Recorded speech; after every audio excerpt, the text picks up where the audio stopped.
All right. We are live. How is it going? Just have to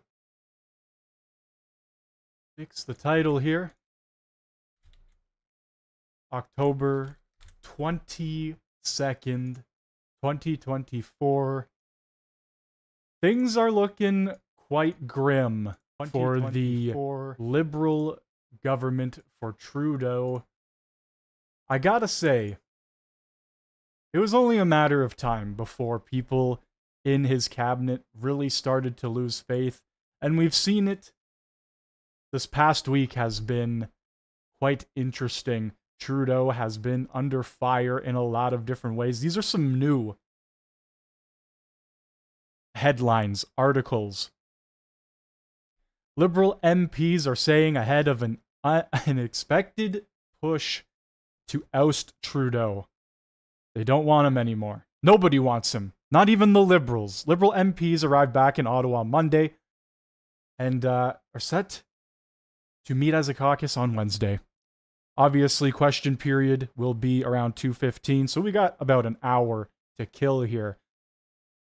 But the Liberals, they don't want him anymore. They're quite frankly done. One Liberal MP says he signed a letter asking Trudeau to resign. No thanks, Global News. Not signing up for your shit. Trudeau, resignation would be in Canada's best interest. You don't say. You don't say. These are, like I said, some new articles and headlines that have come out today, and I also wanted to dive into this video here. This is the Ugly Potato Day event where free produce is handed out. And you know what? It's actually it's not kind of sad. It's extremely sad.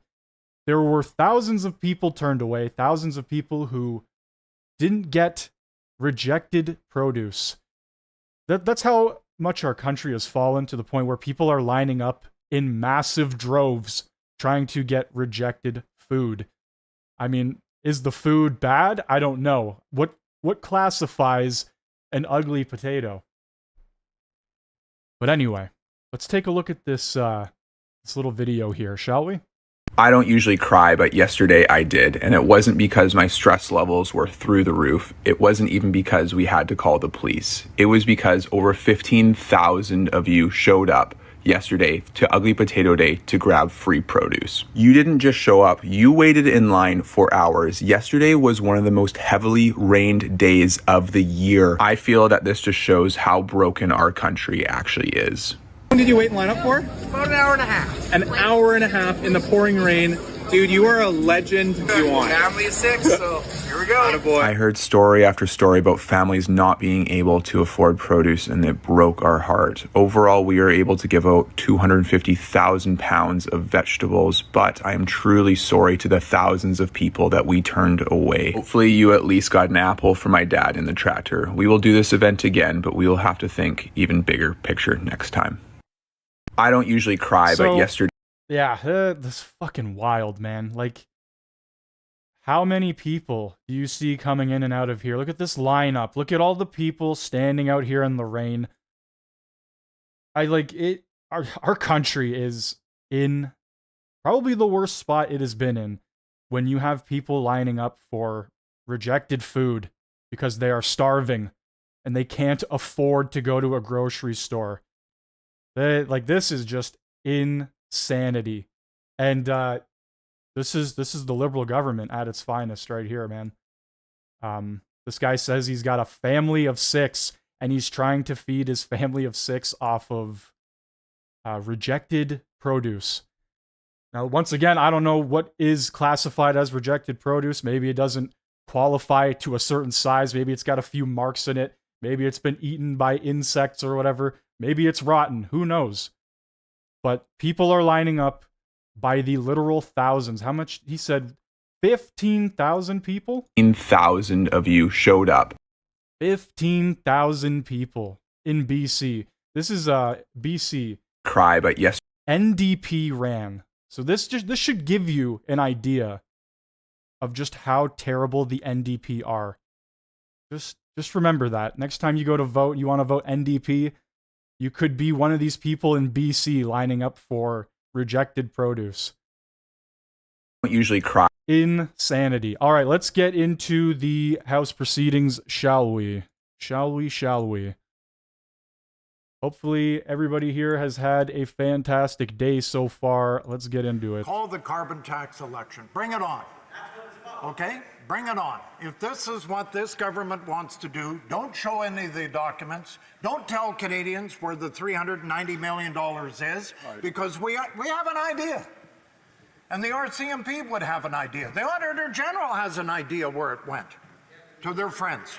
And they're embarrassed. All right, at this point, man, this whole SDTC thing, it's starting to just piss me off. It's gotten to a point where they are running around in circles, repeating themselves day after day, week after week. Nothing has been accomplished to reallocate the over $400 million that's disappeared. Nothing has been done to the Liberal government and them redacting literally thousands of documents. Like, what are we doing here as a government? I'm gonna call this shit out every single day. Doesn't matter if they're conservative speaking. Doesn't matter if they're Liberals, NDP, Bloc. What are we doing as a government when over $400 million of taxpayer money has just disappeared? And we're sitting here playing games, playing political theater. It's gotten ridiculous. This has been going on for almost a month now, probably longer, right? Like, this has only been brought into the daylight recently. This has probably been going on for a long time. How many scandals has the liberal government involved themselves into or been a part of? And not one fucking thing is going to change. Violations of this company that started out. Yeah, like, they can continue to bring up the 186 violations, but what is going to be done?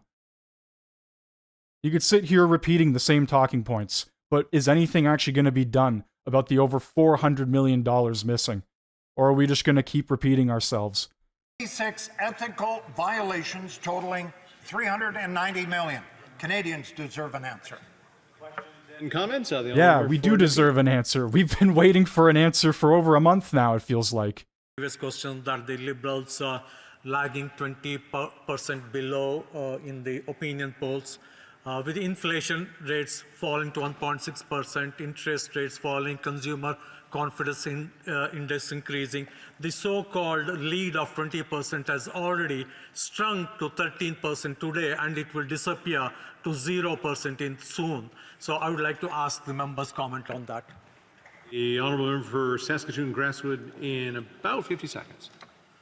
You know, all I got to say is Canadians are hurting. I go everywhere in my riding. I go to rinks, I go to the Legion, I door knock. In fact, we're having a provincial election right now.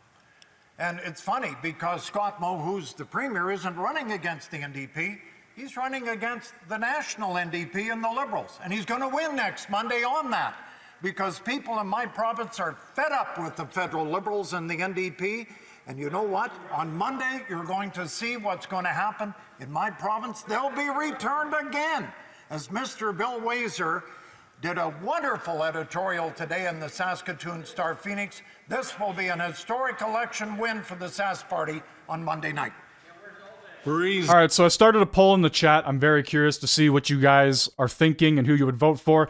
Don't be afraid to choose whoever you want. I can only do 4 options. I wanted to add like the Green Party and stuff like that, but I could not. I could only do 4 options.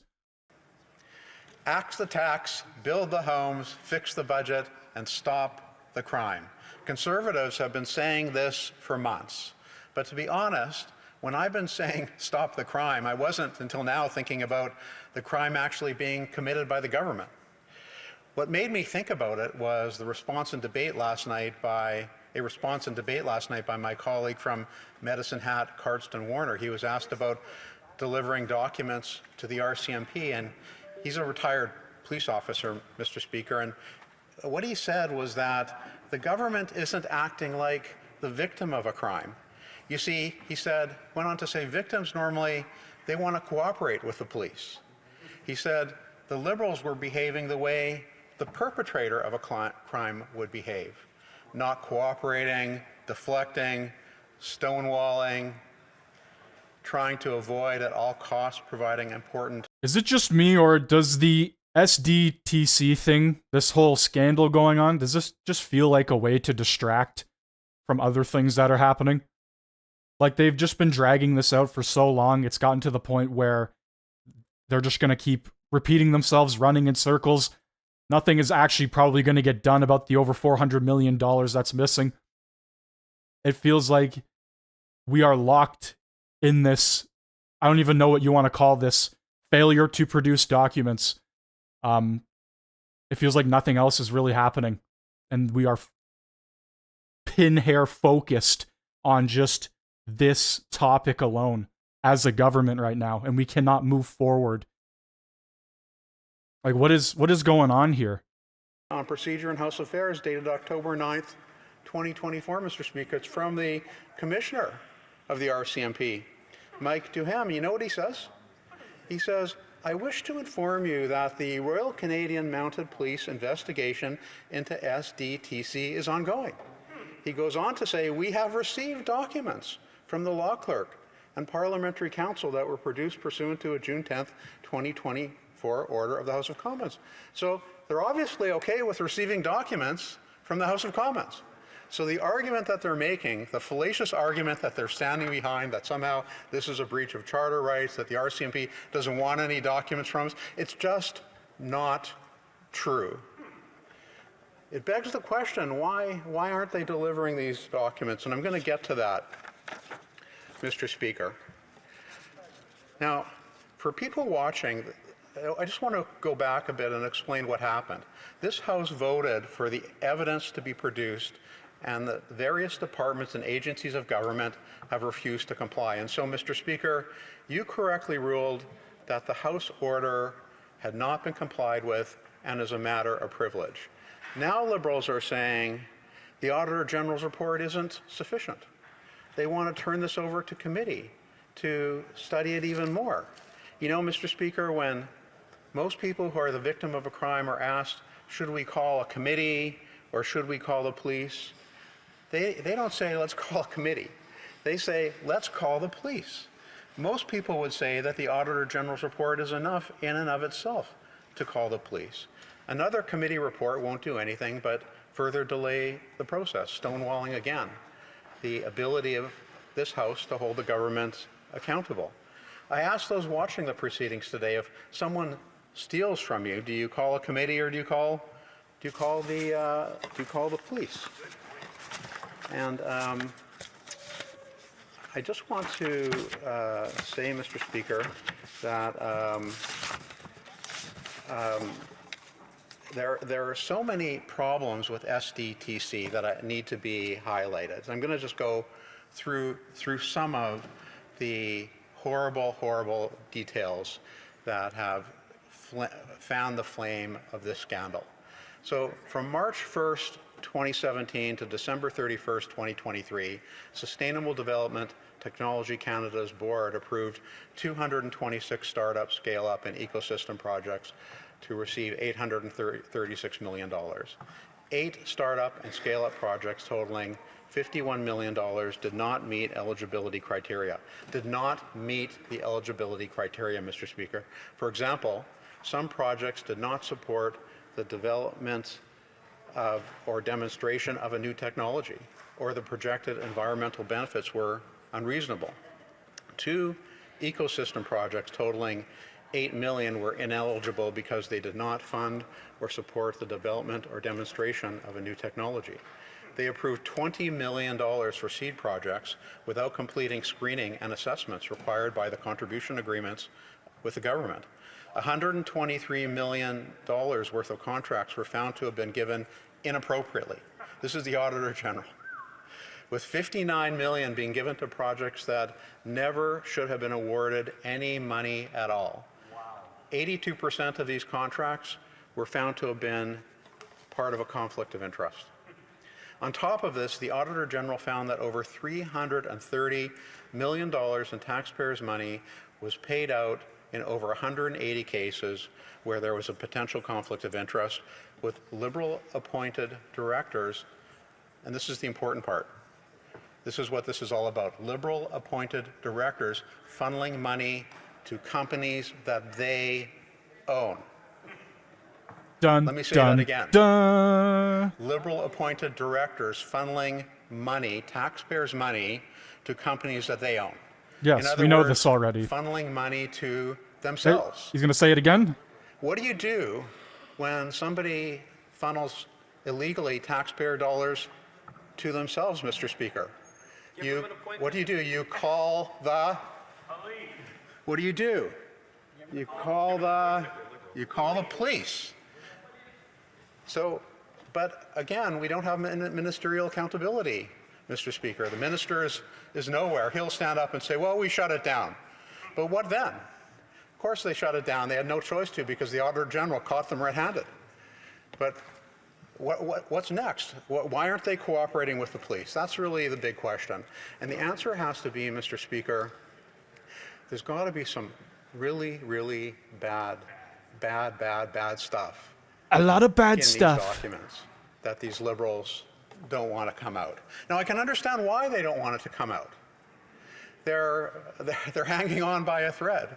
You know, there's several. Well, there are several members that I'm looking at across the aisle here who signed a letter that have asked, they want the Prime Minister to step down. Yeah, and where's the other Randy, huh? The Discord, you know, they're over there, they're over there, they're over there, they're over there, they're everywhere, Mr. Speaker. They've all signed the letter, and yet still, for some reason, they come into this House today and they say, no, the Liberals are trying to circumvent charter rights and the privacy of Canadians, and when money's stolen, you don't call the police, you call a committee.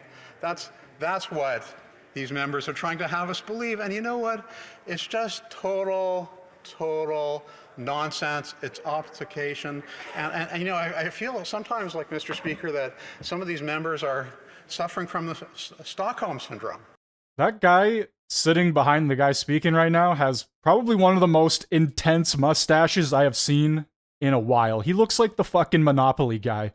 And then they're criticizing the Prime Minister. They don't know what to do. They're completely lost. They're completely falling apart. And Canadians see it for what it is. They're a tired, out of steam, corrupt government that really needs to call it a day. Now, there are other things that happened at SDTC. They weren't even in compliance with this basic requirement to have 15 members separate from its board of directors that represent Canadians and appoint most of its board. Instead, they only had 2.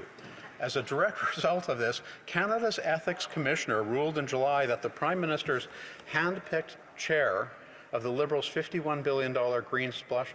Yeah, that's whenever I say, like, $400 million in taxpayer money, I usually say over. Like, it's definitely a lot more than 400 million.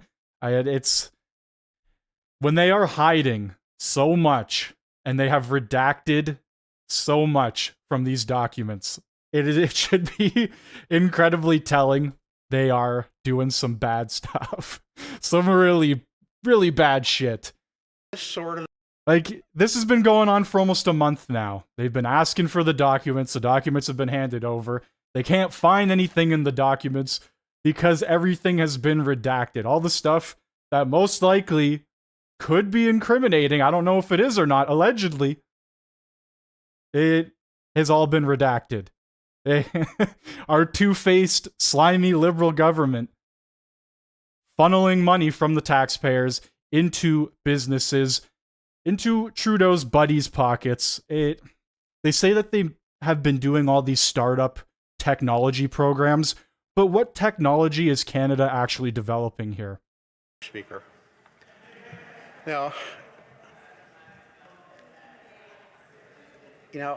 as stunning as these revelations are, and I just pause because I'm still trying to get my head around it, Mr. Speaker, as stunning as these revelations are by the Auditor General, we shouldn't be surprised because this is a government that has no problem with ethical lapses.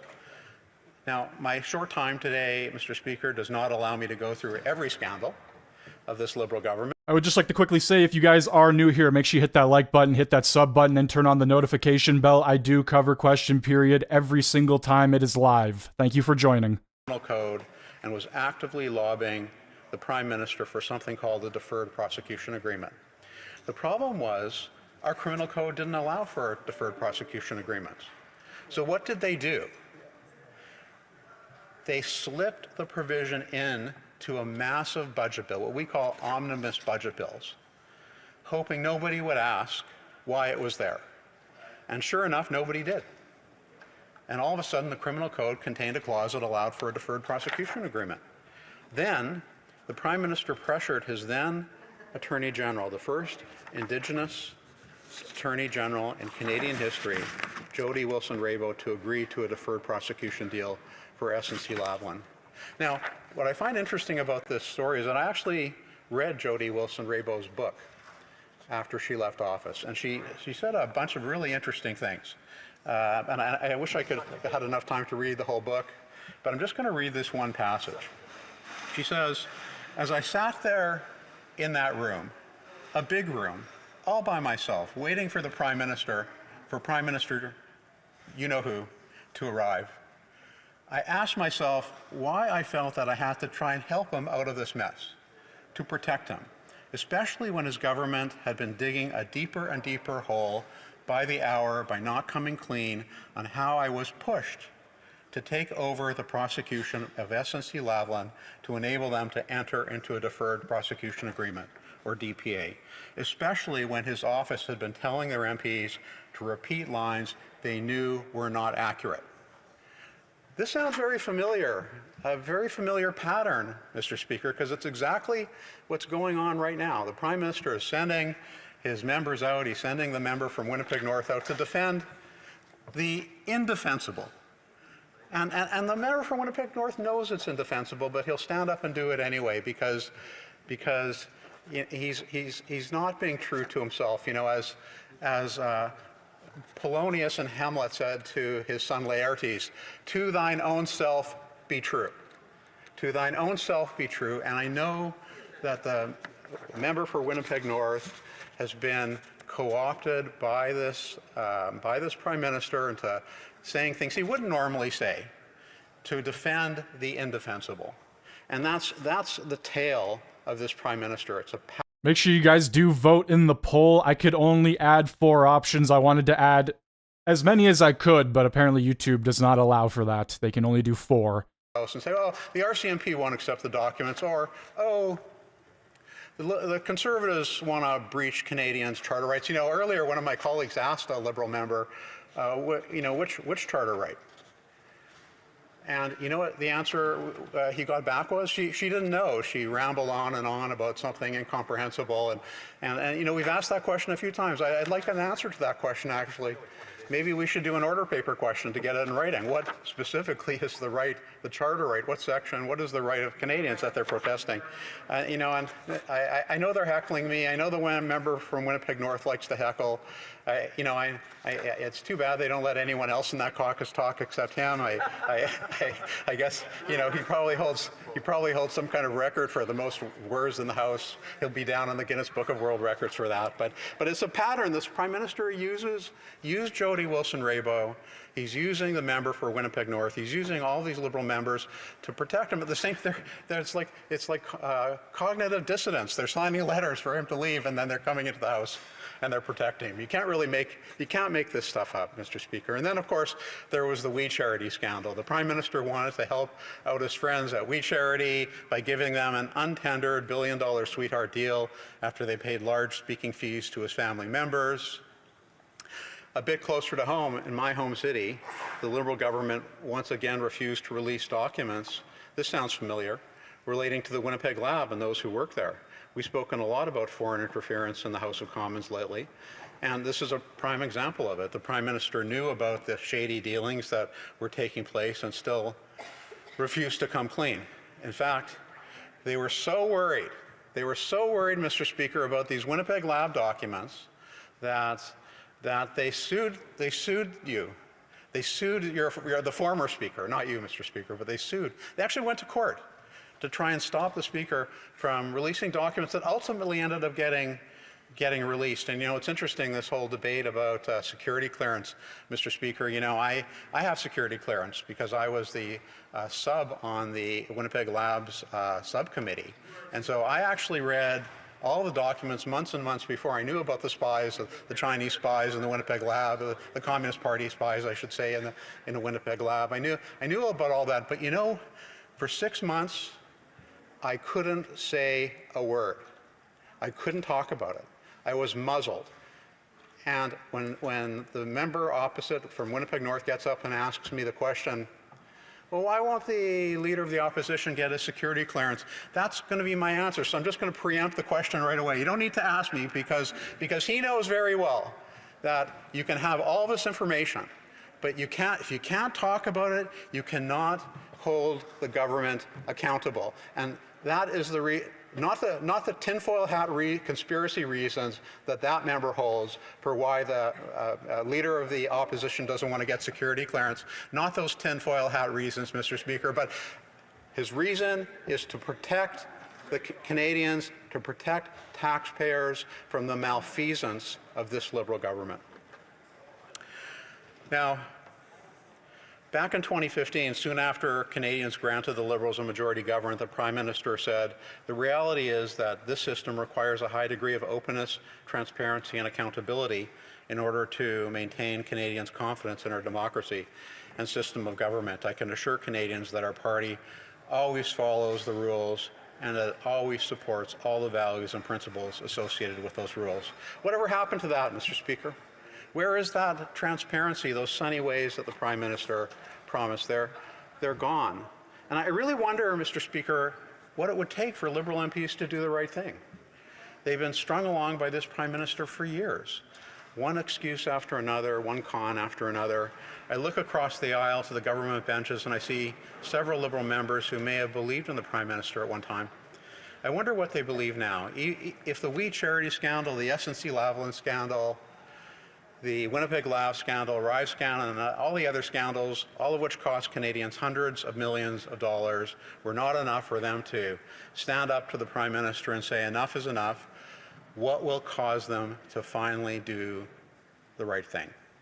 Canadians have been taken advantage of by this Prime Minister, and those who are sitting in the Liberal backbenches are at least standing by, just allowing it to happen. And so I asked my colleagues across the aisle, just as I said earlier, just as Polonius said to Laertes, will they be true to themselves? Will they stand up in the House of Commons and refuse to sit idly by while the Prime Minister keeps increasing taxes on Canadians for the benefit of wealthy Liberal friends and insiders? Will they stand up and fight for their communities and their constituents who sent them to this place?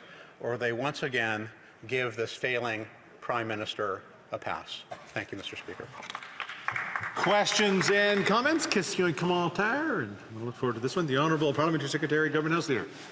Mr. Speaker, I don't want to disappoint the member opposite because he does raise a very interesting issue. But before we get into the actual question, it should be noted to all the Conservative members that are speaking, the only Prime Minister in the history of Canada to be held in contempt of Parliament, no other than Stephen Harper. Guess who his parliamentary secretary was? The current leader of the Conservative Party. It was the great defender of the contempt back then. Nothing has changed. Think about it. Now the leader of the Conservative Party feels, it's okay, I don't need to get a security clearance. He's the only leader in the House of Commons that figures he doesn't need to get it. Now, the member opposite says, well, he shouldn't get it after all. It's not in his best interest to do it. Let me provide a quote from Wesley Wark. Now, Wesley Wark, before he's critical of this individual, was an advisor to both Conservative and Liberal governments. And here's what he has to say. Conservative leader, fill in the blank, is playing with Canadians by refusing to get top-level security clearance and receive classified briefings on foreign interference, according to one national expert. I'm wondering if the member might want to retract some of his comments and give advice to his leader to do the honourable thing, do what the leader of the Bloc, the NDP, and the Green have done, and the Prime Minister, and get the security clearance. Honourable member for Charleswood St. James. Yeah, if the NDP if Jagmeet ever becomes PM, our country is long gone. That's the way I look at it. It's already long gone if that were to happen. When Prime Minister Harper was elected Prime Minister, that's how far back they're having to go to dig these things up. And I always also question, it just seems odd to me. You can go back and look at other governments and, some things go well, some things maybe don't always go so well, but they'll pick on something that didn't go so well and they'll say, well, that was bad. And, so what if this is bad? In other words, they're defending their malfeasance. They're saying, well, they did it, so it's okay that we did it. And that's absolutely shameful. We should be striving for more. Government should be striving for more, and that member should be striving for better. Questions and comments on the member for Abitibi-Timiskaming. Thank you, Mr. Speaker. My Conservative colleague referred to this quasi-monopolistic situation of the member for Winnipeg North, who always speaks for the Liberal Party. But if we looked at the ability to defend the indefendable, does my Conservative colleague think that the member for Winnipeg North will be the only Liberal left during the next Parliament if this trend keeps up? James Assiniboia Headingley. I love that question. Thank you so much for that question, because we have an excellent candidate in Winnipeg North. An excellent candidate, Rachel Punzel, and she's been door knocking relentlessly. And I have no doubt that she is going to be the next member of Parliament for Winnipeg North. Don't you all agree? Yeah, Rachel is great, and she's going to be here, and she's actually going to do something that the member for Winnipeg North doesn't understand. She's actually going to stick to the facts and get things accomplished for her constituents and not just speak ad nauseum about nothing. The honourable member for Rosemont-La Petite Patrie. Thank you, Mr. Speaker. I would like to take advantage of this situation to ask my colleague a question. We're in a strange situation where the Prime Minister said that he had information stating that the Thank you very much for hitting the sub button. I will say it once more, if you are new here, make sure you hit that like button, hit that sub button, hit the notification bell. I do cover question period whenever it is active, and I've started covering the House of Commons proceedings as well, because I don't see many people actually doing it. clearance. Why should the Conservative Party leader remain ignorant? The honourable member for Charleswood St. James. Looking over at that member, Mr. Speaker, it's difficult for me to respond because he's sitting next to the member from Timmins, James Bay, who actually tweeted out a highly anti-Semitic tweet just the other day. Point of order, Member Timmins, James Bay. Mr. Speaker, you can't do indirectly what you can't get away with directly. This morning, the Conservatives called us dogs. They called us cockroaches. Now they're throwing anti-Semitic smears. I'm here to do it. That's just... They called us dogs and cockroaches. Oh, no. Oh, no. Again, we should be calling people names in this thing, but I will let the honourable member Charles St. James and Boyd Headingley continue. Yeah, I said the tweet was anti-Semitic, Mr. Speaker, and it is. He's feeding into anti-Semitic conspiracy theories. He said, when it comes to foreign political interference, nothing matches the Israel lobby. We have a point of order from the honourable member for Timmins, James Bay. What the hell is going on? I just want to clarify that for you, it's okay if the Conservatives refer to New Democrats as anti-Semitic conspiracy theorists. Is that your ruling, Speaker? I'd like to have that ruling clarified, because to me, that would stand as a personal attack and beneath the dignity of this House. But I'm not sure how low the dignity of the House goes these days watching the Conservatives. So could you clarify if anti-Semitic attacks are attacks of calling people anti-Semitic who are here to do And their this job? is why our government is failing. We are focused on personal attacks and people calling each other dogs and cockroaches over actually trying to solve this issue with the SDTC. My God, man.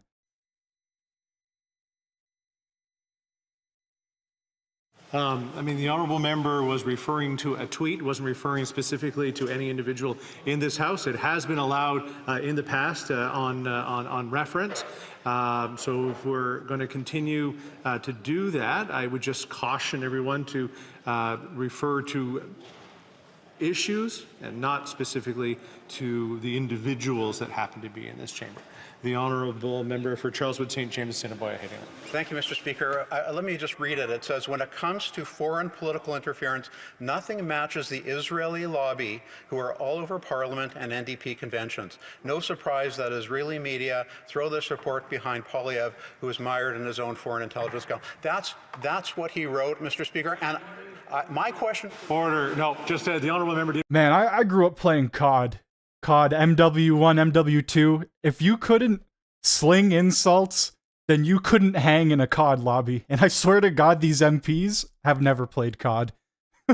The things that get said in those games, they would fucking heel over and start crying. Oh my goodness. Okay to make these attacks. I think we're just falling into debate. This is just falling into debate. The honourable member Charles St. James, Assiniboia, Headingley. So. Oh, there's a point of order on the screen. The honourable member Sandwich Gulf Islands. Thank you, Mr. Speaker. As I'm observing, and I do apologize, I'm participating. What is she doing here?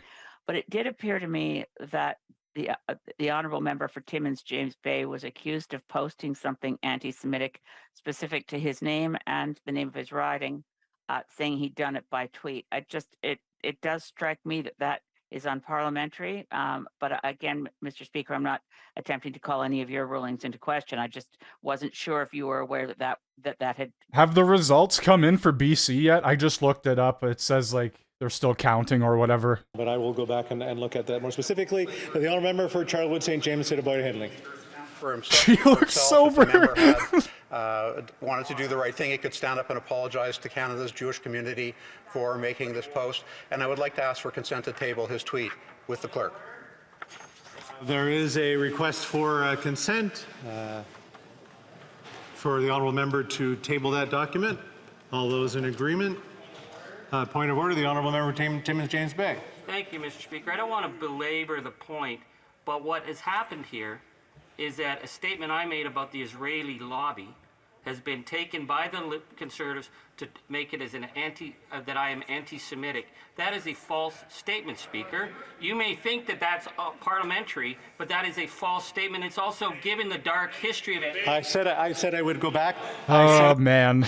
Oh boy. Back and review it.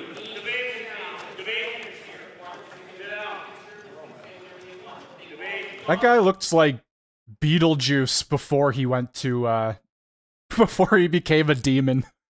And I said I would go in and review it, and I would maybe caution the members for Charleswood, St. James, Assiniboia, Headingley to complete his comment, but to be careful. The honourable member for Charleswood, St. James, Assiniboia, Headingley. I made my point, Mr. Speaker. I would like to table this, though. Do we have consent? No, there's no consent. Questions and comments? Question commentaire. The honourable member for Bow River. Mr. Speaker, and to my honourable colleague. It's the Monopoly guy. To my honourable colleague, Martin Shields. Background history, tracking of accounting, tracking of documents, tracking of following the money is a real critical aspect of this particular case. And I know from his background how thoroughly he is and how he would understand this. So just like him to make a comment on how critical this issue is to following the money. The honourable member for Charlwood, St. James, Assiniboia, Headingley. I want to thank my colleague for that excellent question, Mr. Speaker, and that's what this is all about. There were Liberal appointees at SDTC, the Green Slush Fund, who literally directed hundreds of millions of tax dollars to themselves.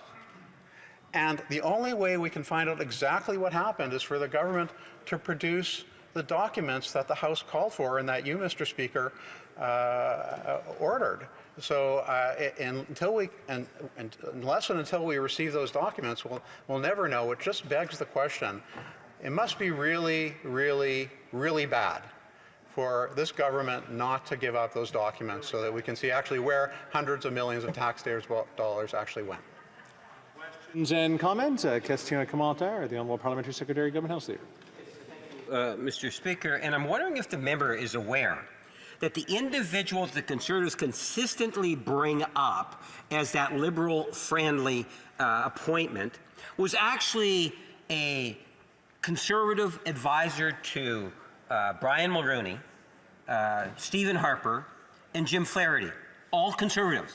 Not only that, Mr. Speaker, but she donated literally thousands of dollars to the Conservative Party. And yet they want to call her a liberal insider giving liberal grants. You know, that might have been the days of Stephen Harper's and the way in which he treated appointments and so forth. That is not the way that's taken here. And when the government found out about the information, it took swift action to shut the thing down and actually ensure that we can continue moving forward in getting to the bottom of the issue. Why does the Conservative Party continue to mislead Canadians speech after speech after speech when they know it's just not true? For a member for Charleswood St. James and Assiniboia Headingley. Mr. Speaker, you know, the bottom line is that there are people appointed to SDTC under this government's watch that stole, directed hundreds of millions of dollars to themselves. That's right. That's the point. And the other point is they can say they shut it down, but they're not taking the next step. You know, when someone's a victim of a crime, Mr. Speaker, they call the police. If they're the perpetrator of a crime, they want to avoid that at all costs. I'll allow people watching this debate to decide which one it is. Yeah. Questions and comments? The honourable member for Saskatoon, Regina Louvain. Thank you very much, Mr. Speaker. I find it quite amazing that Liberals try and again to mislead the public. There was 186 conflicts of interest found by the Auditor General in SDTC. There was $390 million given to Liberal insiders. So I think there's a huge problem now that the Liberals have is they won't release the documents to show the actual facts on who got rich, most of their friends, and they won't release the names of traitors in this Parliament. My question is, why are these Liberals being so unaccountable when in 2015 they promised to be the most accountable government in Canada? We have a point of order. The honourable member for Timmins James Bay. Well, I know that calling people anti-Semitic is okay. Now they're calling people traitors, but I asked... Oh boy, here we go again. Mr. Personal Insult Man, Beetlejuice himself. So if he's going to call people traitors in his own party, he should at least have... I got to work. Same point of order. The honourable for Kamloops Thompson Caribou. Mr. Speaker, I just wonder if the member would like to apologize for his comment over the weekend. Let's go. I'm not playing the game. We're done. We're done. Come on, man. What are you guys doing? Point of order. The honourable Timmins James Bay. On another point of order. Well, just in fairness to my colleague, you have ruled that these are a perfectly acceptable conversation. So I don't think I have to apologize for anything for standing up for the rule of law in Canada. They need to explain why they're supporting. Teacher, he called me something mean. Please put him in a timeout. Debate, but the honourable député. Holy fuck, man. The honourable member for Berthier-Masquinongé. Well, on questions and comments, let's change the tone, Mr. Speaker. I think it was time someone calm and collected took the floor. Now, in the previous speech, the arguments were better expressed than what we've been hearing for some time. She said, when you're a victim of a crime, you want to be able to phone the police, not a parliamentary committee. So I'd like confirmation of that. If something happens, I want to know that I should call the police and not a parliamentary committee. So we agree that the documents should be provided. And the member for Winnipeg North, even though he won't say so, he's starting to look like he agrees. This has been discussed for quite some time, and it's kind of nice to see that maybe the member in question is shifting his position a little bit.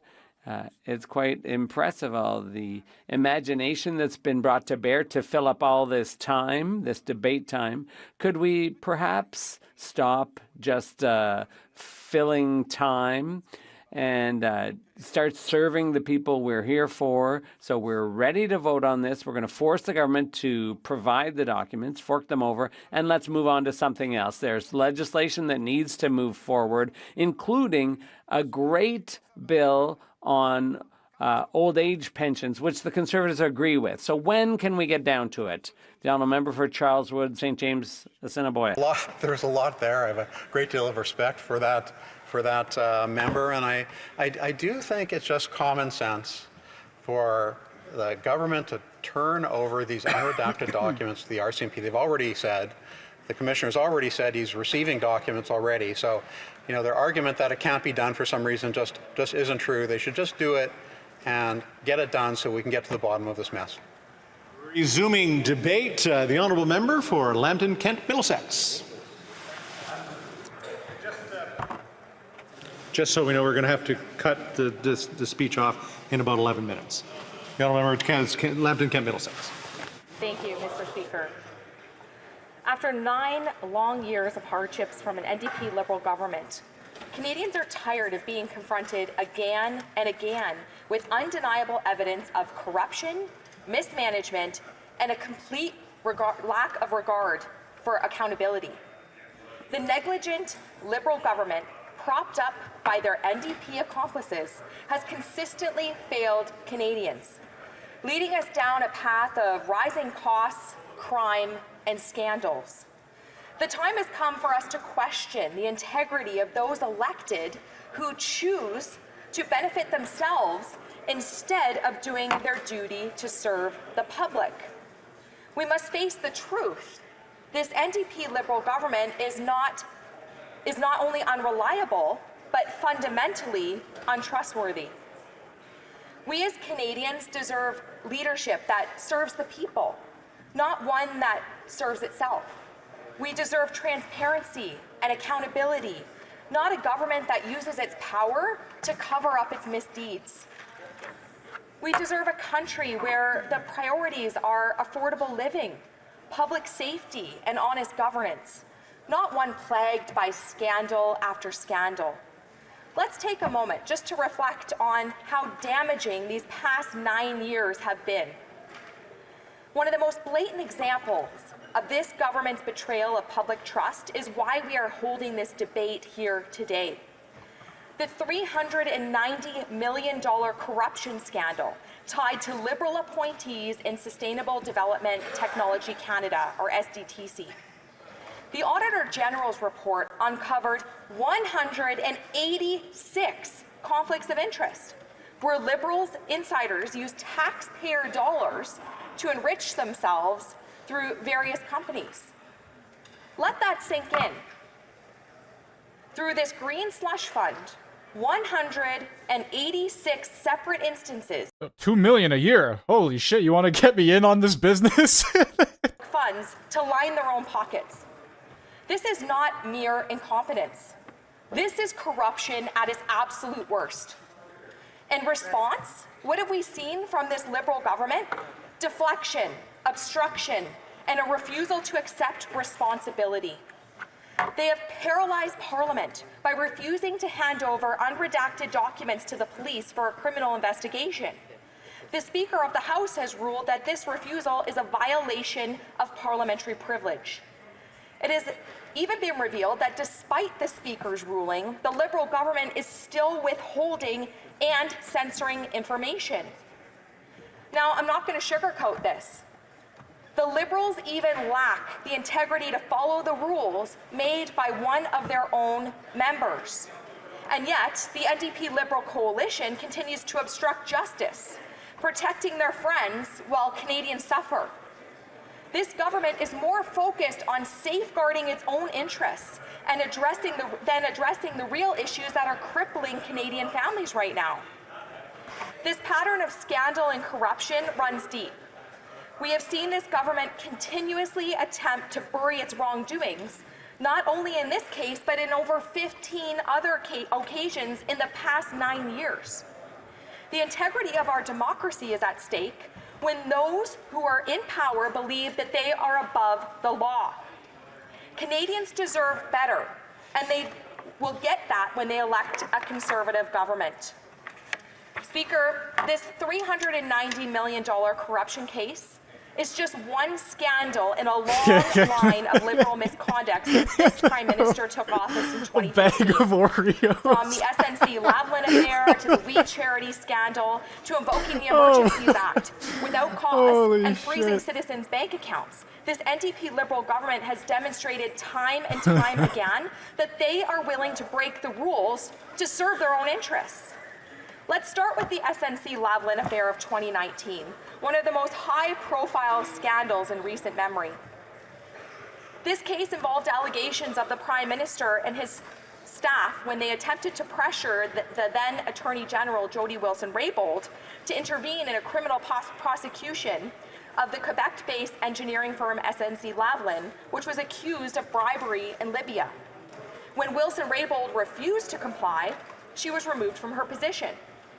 That scandal sparked outrage, leading to Wilson-Raybould's resignation from the cabinet.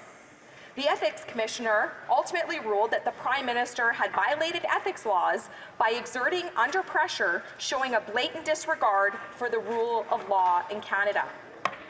Speaker, then there's the We Charity scandal in 2020. The Liberal government awarded $912 million in student grant contracts to We Charity, an organization with very close ties to the Prime Minister and his family. It was later revealed that both the Prime Minister and then Finance Minister Bill Morneau had family members who received payments from We Charity for speaking engagements.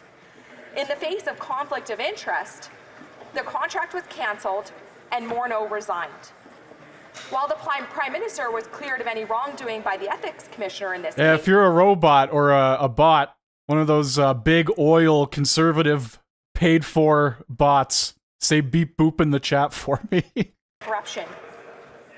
Speaker, then we have the Aga Khan vacation scandal of 2017. And this is yet another example of the Prime Minister's personal disregard for ethical governance. The Prime Minister and his family accepted a vacation on the private island of the Aga Khan, whose foundation receives millions of dollars in taxpayer money in federal funding. This trip was paid for by the Aga Khan, and it led to the Ethics Commissioner ruling that the Prime Minister had violated 4 sections of the Conflict of Interest Act, making him the first sitting Prime Minister in Canadian history to be found in violation of the Act. And who can forget the blackface scandal of 2019? During the federal election campaign, multiple somebody photos must have and hit a videos nerve here surfaced for of Jessica. the Prime Minister wearing blackface and brownface makeup at various events. Though the Prime Minister issued a half-hearted public apology, Canadians are left questioning his judgment and values. The list of scandals just doesn't stop there.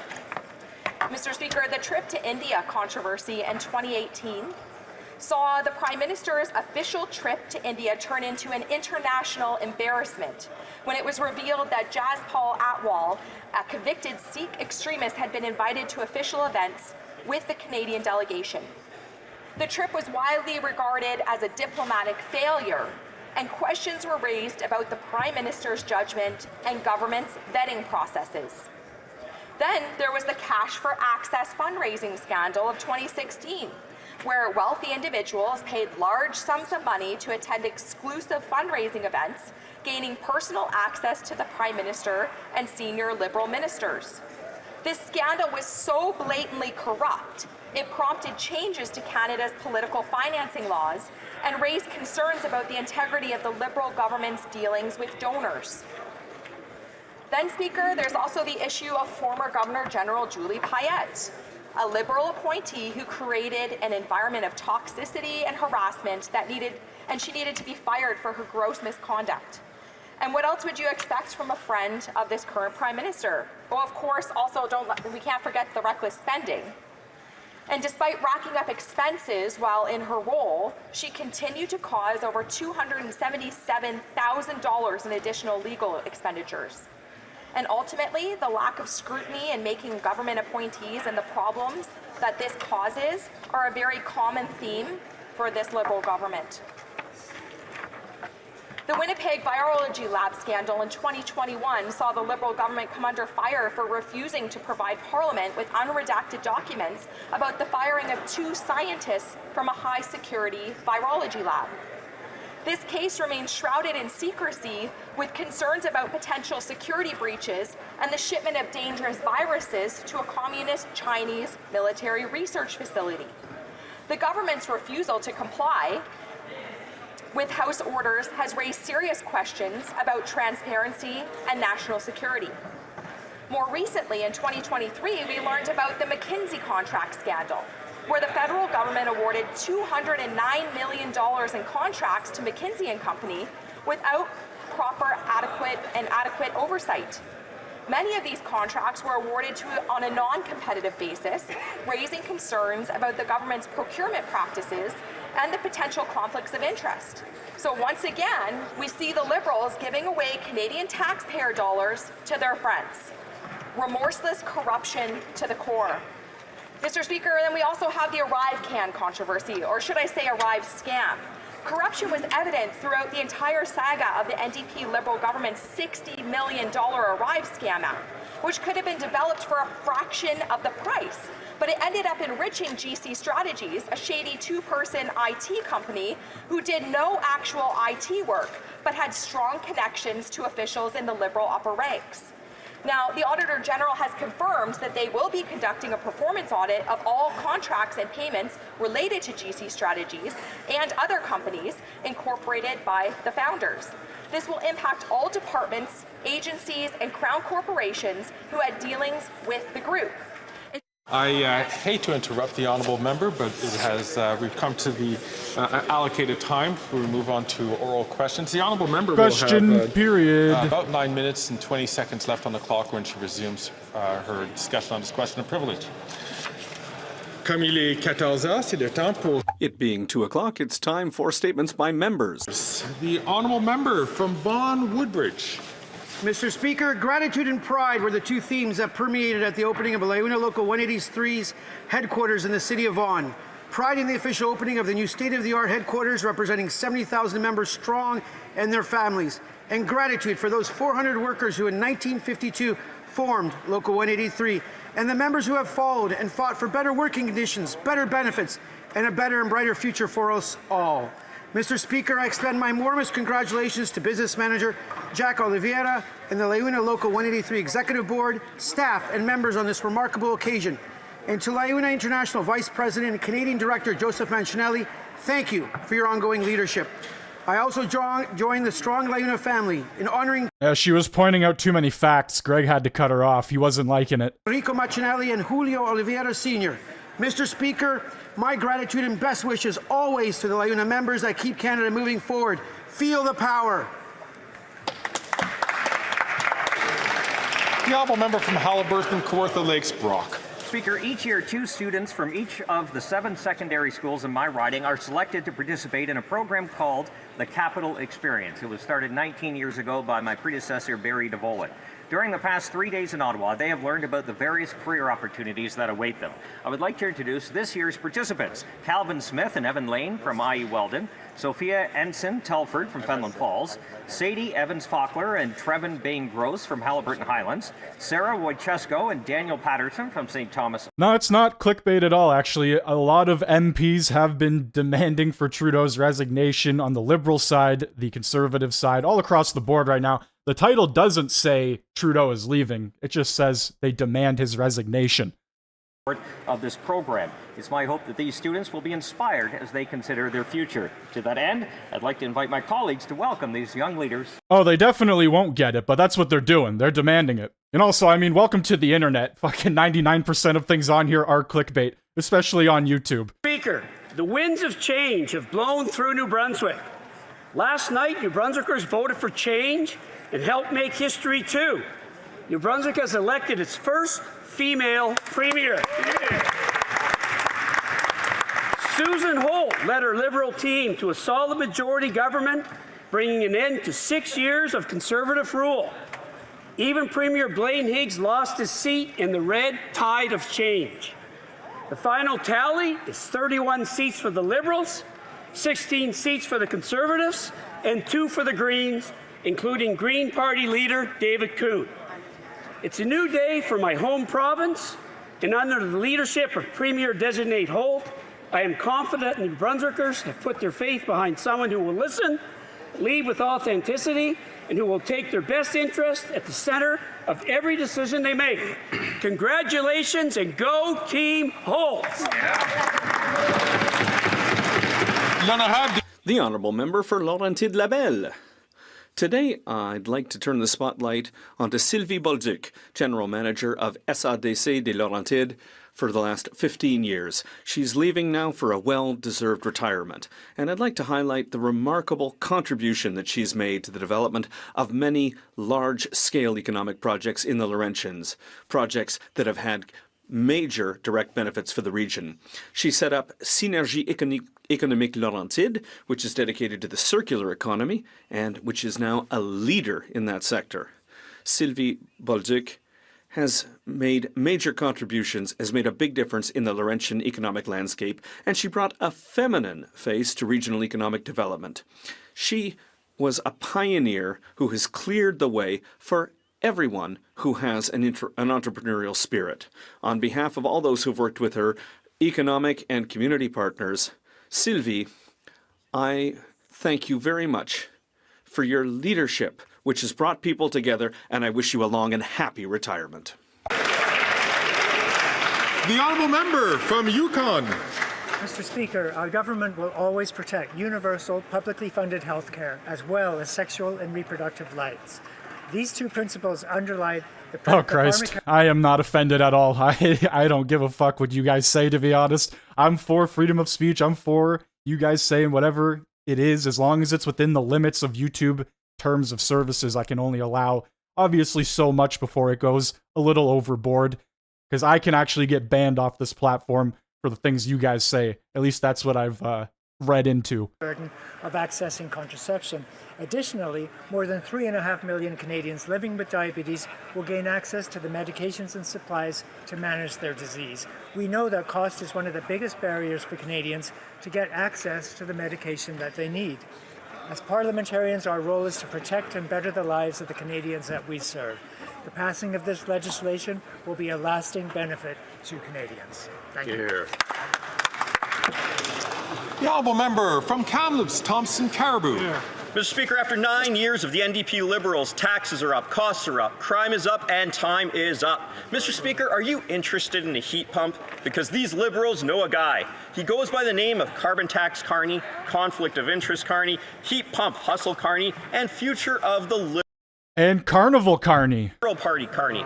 He has as many nicknames as he does conflicts of interest. For instance, he's been caught lobbying the governments to scale back rules on heat pump qualifications, helping his firm earn a few quick bucks. With sleight of hand, he not only pitches the idea, but he installs the product too. He's been caught trying to enrich himself with Canadian tax dollars. Brookfield is the name, $10 billion is the gain. It's clear that Carbon Tax Carney has too many conflicts of interest to be advising the Prime Minister. The Prime Minister needs to fire him now or bring him under the umbrella of ethics rules. That's right. Hey, hey. Great job, great statement. The Honourable Member from Calgary Skyview. Mr. Speaker, the passage of our pharmacare legislation is a huge step forward for universal health care in Canada. Millions of Canadians and Albertans living with diabetes will be able to follow their treatment plans without having to make tough financial decisions. I am so proud that we will be able to help over 3.5 million Canadians living with diabetes, so that they can focus on their health and wellness instead of the amount of money it will cost to maintain their treatment plan.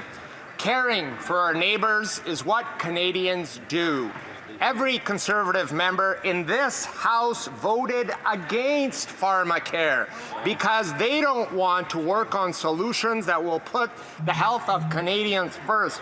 On this side of the House, we will always stand up for Canadians and their right to universal health care. Thank you, Mr. Speaker. I think that's what a good majority of people look at this as. It's just political theater. It's just WWE in the House of Commons. Mr. Speaker, women and gender-diverse Canadians deserve to know their government has their back.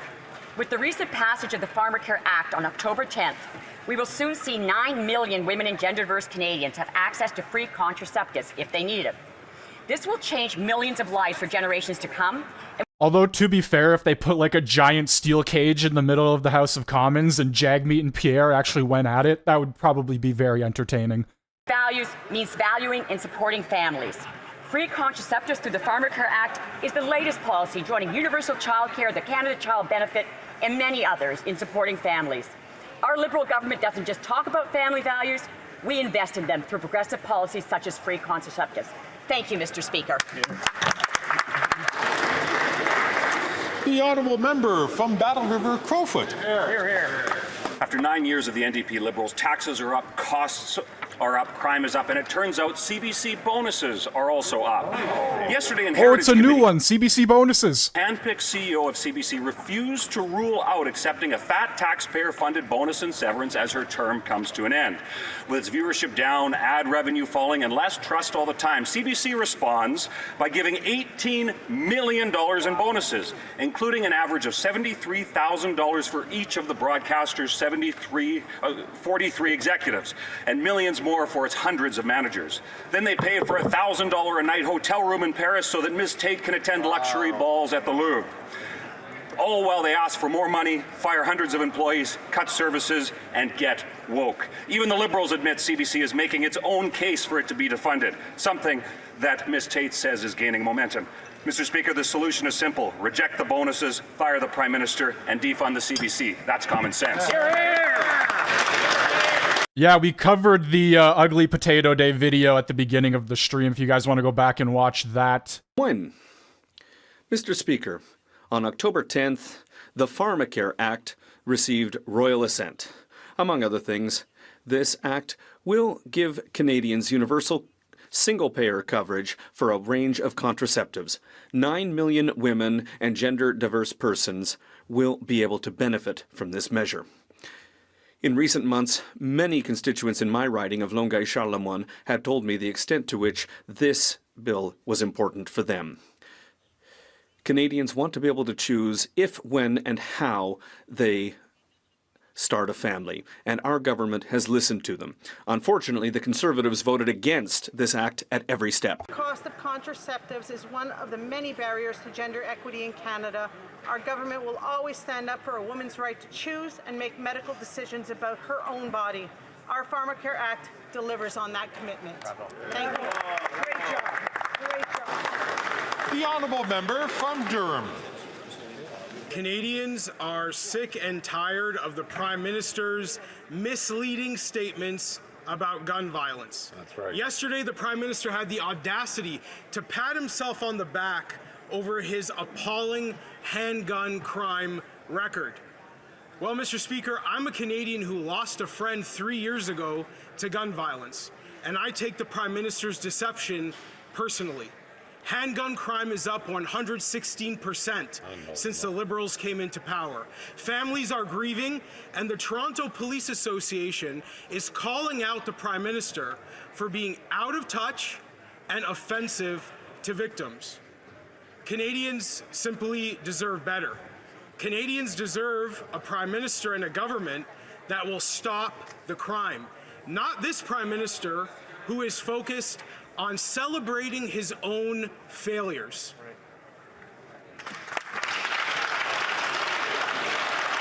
Man, that guy is always super sharp when he delivers his speeches. And Rideau Lakes. After 9 years, this NDP Liberal government is not worth He doesn't use the slogans, he just delivers what he has to say. a full investigation into the Liberal government deals awarded to a Arrive scam contractor, GC Strategies. This shady two-person firm that did absolutely no IT work charged taxpayers $2,600 per hour for over $100 million in government contracts. Sole source deals that froze out hard-working Canadian companies. In the Arrive scam scandal alone, the Liberals' preferred contractor, GC Strategies, pocketed $20 million of a $60 million price tag for an app that should have cost a fraction of the price. Why did the Prime Minister give these Arrive scam middlemen $100 million since he took office? And when will the Prime Minister stop robbing Canadians of their hard-earned money and doling it out to well-connected Liberal elites? After 9 years of these NDP Liberals, taxes are up, costs are up, crime is up, and time is up for these corrupt Liberals and their well-connected friends. Common sense Conservatives are going to end the corruption and bring home a carbon tax election. The honourable member from Egmont. Thank you, Mr. Speaker. For Islanders who live in my riding, this government's commitment to lowering costs has resulted in real benefits. Whether it was keeping the retirement age at 65 or making the Canada Child Benefit tax-free, the decisions we have taken have been a real help to thousands in my riding. The new Pharmacare Act is another important chapter in that journey towards a fairer society. On Prince Edward Island, we are already seeing the results. Millions have been saved, and more importantly, Islanders know that they have affordable access they need to keep them healthy. And this is what I am hearing from constituents in my riding. Keep going, and more importantly, make sure you protect the gains we have made. Our lives are better than they were under the former government, and we need you to protect the gains we have all made together. Hear, hear.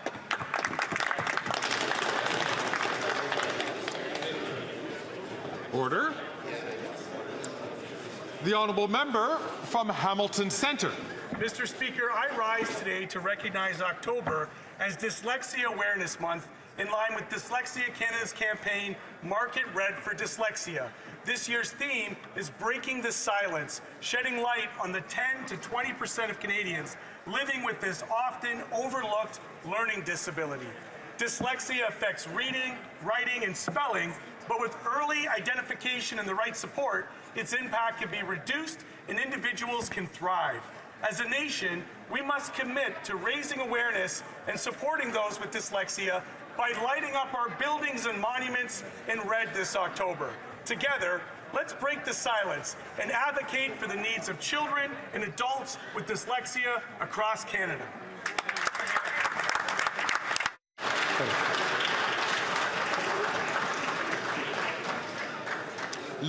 The honourable member for Montcalm.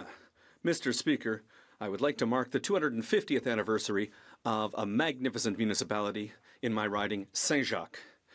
This great little town is considered the cradle of Nouvelle Acadie, or New Acadia. Founded in 1774, Saint-Jacques was a refuge for many Acadian families who found there a place of welcome and peace after having been shamefully deported by the British Crown during the Acadian deportation, the Grand Dérangement. Nestled in the heart of the Lanaudière region, this municipality attracts gourmets and amateurs of history. With its impressive built heritage, it's also home to such gems as the Parc des Cultures, where you can admire an Acadian commemorative monument and a number of sculptures, each more impressive than the next, including the bust of one of my mentors, a great Jacobin and a former Premier of Quebec, Bernard Landry. Because yes, Mr. Speaker, I have to let you in on a little secret. The greatest asset of Saint-Jacques is the people who live there. People from Saint-Jacques, happy 250th.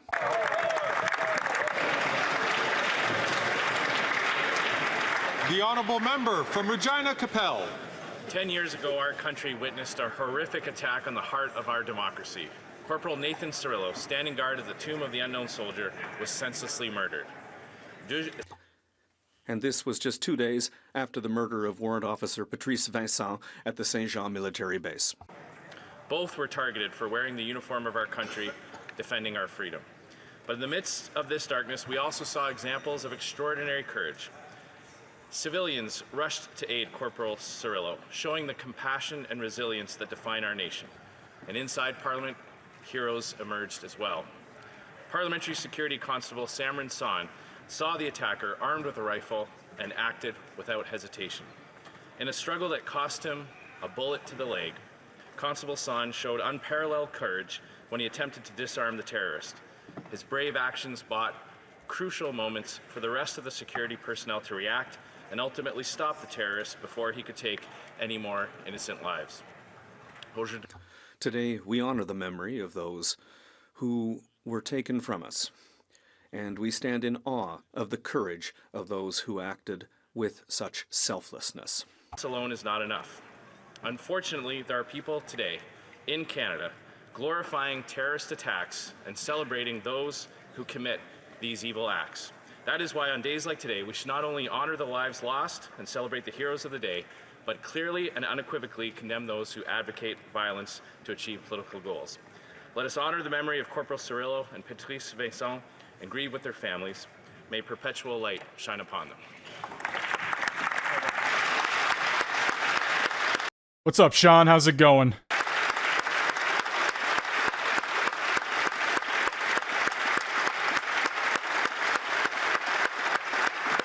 you guys are if you guys are new here, make sure you hit that like button, hit that sub button. My goodness.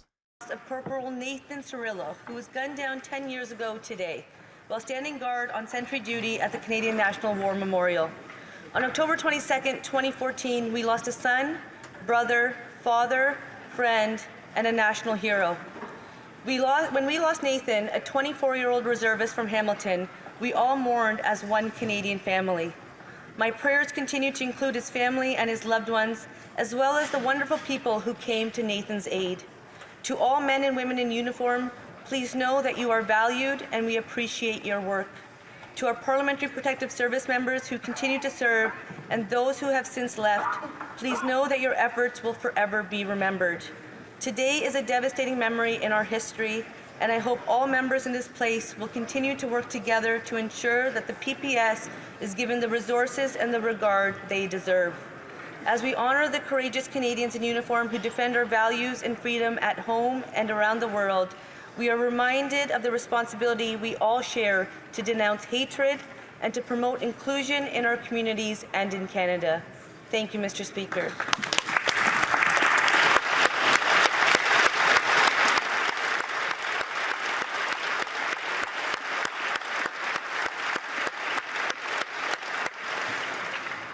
Questions orales, oral questions. Yay! Here we go. Question period. Question period. Mr. Speaker, the 40 Liberal members are noting what Canadians know already. This Prime Minister is simply not worth the cost, the crime, or the corruption. But those MPs are telling us that they need the Prime Minister's permission to speak at tomorrow's caucus meeting. So he will be able to muzzle them with regards to the doubling of our debt, of inflation, of housing costs and corruption. Will he allow freedom of expression for his MPs so that they can express themselves? Oh my God, he actually showed up today? He's actually here today. Oh my God. So, the chair could not detect that this question has to do with the administration of government. Huh?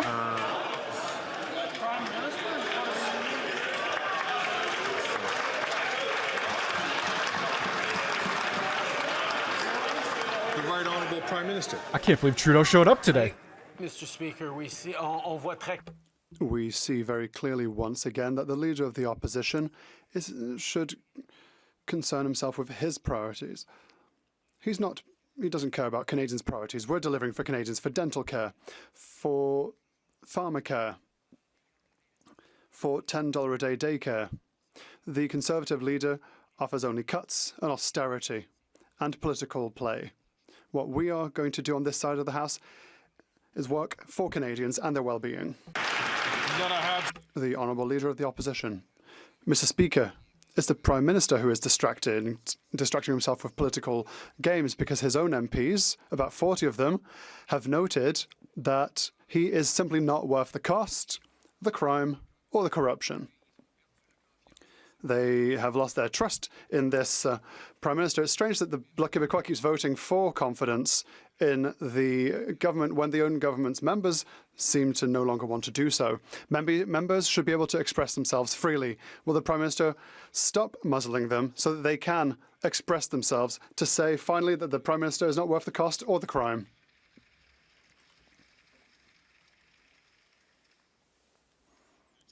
The Right Honourable Prime Minister. Once again, Mr. Speaker, we see the point up to which the Leader of the Opposition is only working for his own partisan politics. He's not working for the well-being of Canadians. We are here to invest in pharmacare, for example, that will deliver insulin for free to those who need it, that will deliver contraception for women from coast to coast to coast. And the Conservative leader just wants to talk about politics. He wants to talk about the cuts that he will make in programs that Canadians need. We will be here for Canadians. The Honourable Leader of the Opposition. Mr. Speaker, we now learn there are about 40 Liberal MPs that believe that this NDP Liberal Prime Minister is not worth the cost, crime, and corruption. But there's this strange rule in the Liberal caucus that you need to have permission from the Prime Minister to speak at the microphone. So a Liberal MP wanted to get up and say quadrupling the carbon tax is a bad idea, or doubling housing costs is making people homeless. They can't do it. Will the Prime Minister lift the gag so his Liberal MPs can say to his face that he's not worth the crime, the cost, and the corruption?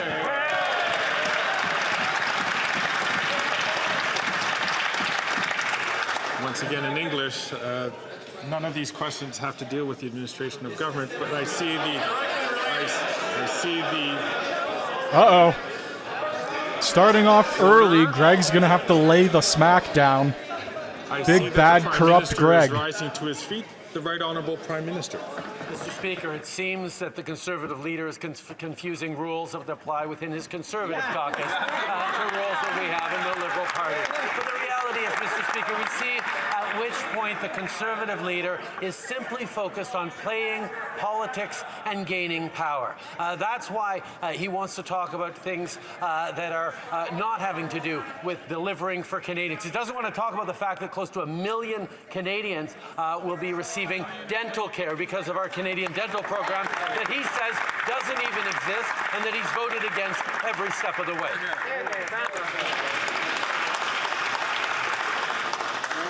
Now, I ask the honourable member from Battle River Crowfoot to please not take the microphone when the speaker is up on his feet or when other speakers who have been recognized by the speaker is taking the floor. The honourable leader of the opposition. Mr. Speaker, I'm sorry to have to bring up this terrible rule. It's just that Liberal backbench MPs are coming and talking to all of us to say that they're not allowed to speak to him. And they're wondering if I could perhaps pose some questions on their behalf. Mr. Speaker, I guess they can't get anywhere with the current Prime Minister, so they'd rather talk to the future common sense Conservative. Instead of silencing his own MPs, will he let them get up to the mic tomorrow to tell him that he's not worth the cost, crime, and corruption?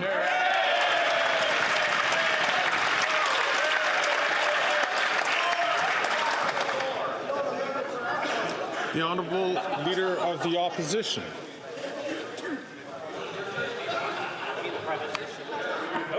Mr. Speaker, the reality is he can't administer the government because he's too busy fighting for his job after 9 years. Even if his MPs know it. He broke immigration, he doubled the debt, doubled housing costs, doubled crime, doubled the cost of living in a home. He wants to quadruple the carbon tax that's already forced 2 million people to a food bank, 1 in 4 kids to hunger, 25% of Canadians to poverty. Canadian food prices up 36% faster than in the States. StatsCan says we have the biggest gap between rich and poor in our recorded history. His MPs know that he's broke the country. Will he call a carbon tax election so we can fix it?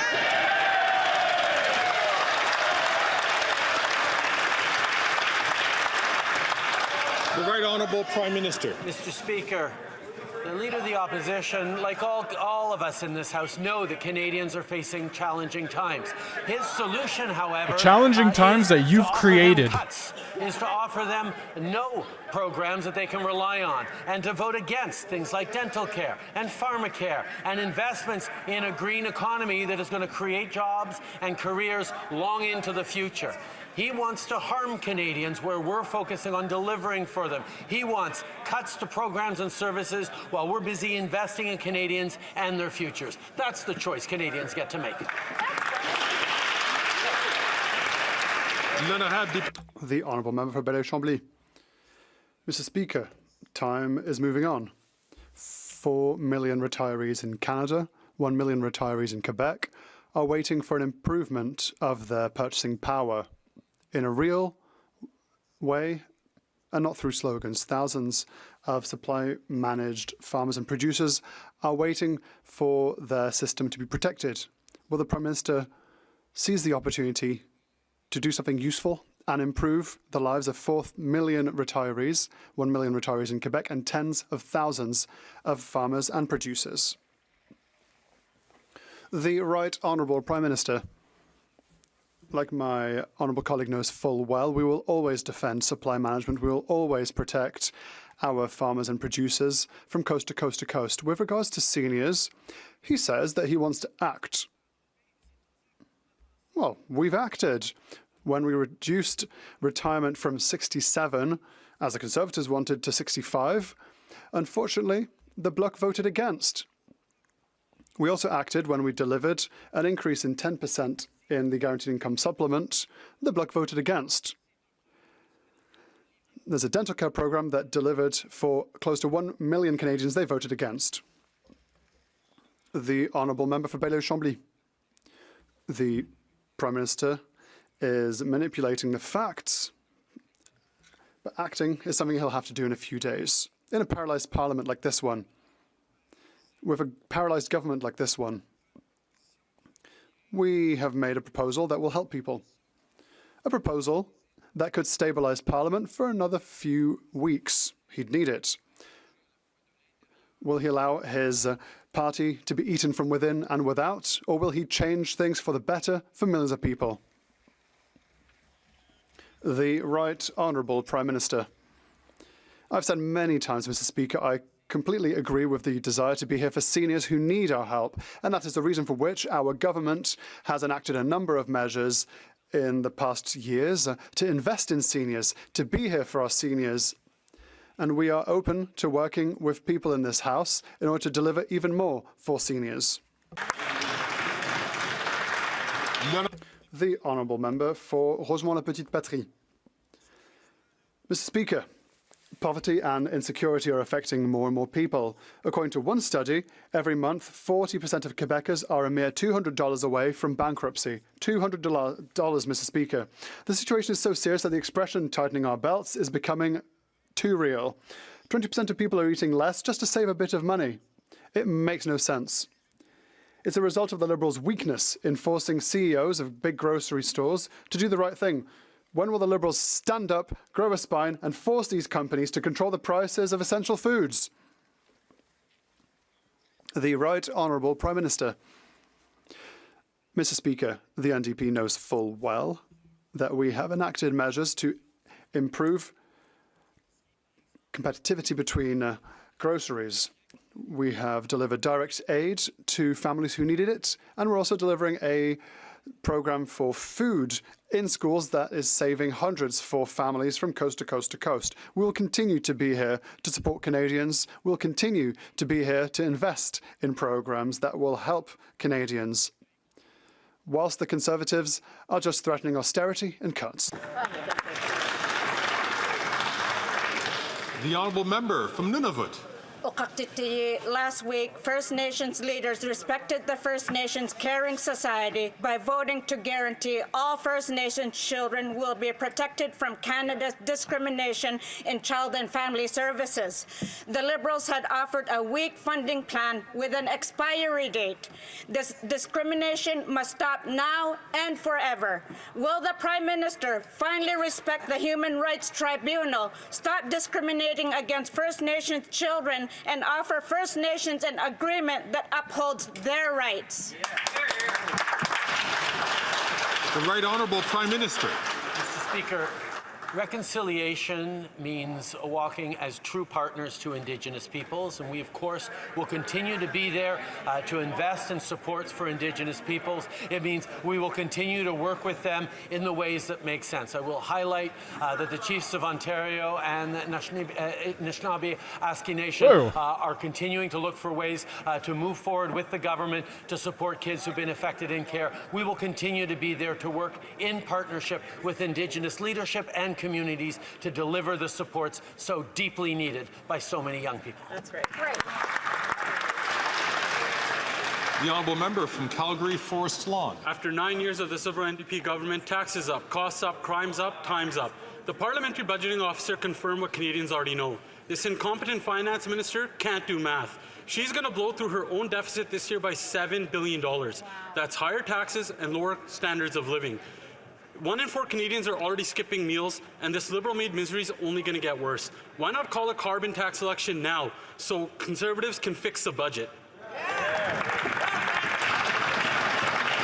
The Honourable Deputy Prime Minister and Minister of Finance. Mr. Speaker, Speaker, I am so glad Oh God, brace your ears. to talk about the PBO, because just a few weeks ago, the PBO did a report on the sustainability of the federal finances. And I'm going to quote what the PBO said, quote, "Current fiscal policy at the federal level is sustainable over the long term. In fact, according to the PBO, the federal government could even, quote, permanently increase spending by 1.5% of GDP. The only fiscal threat to Canada is Conservatives, who would cut health care, child care, national school fees."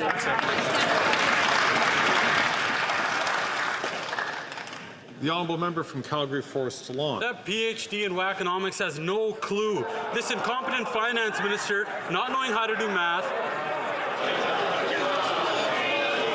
Uh-oh. Uh-oh.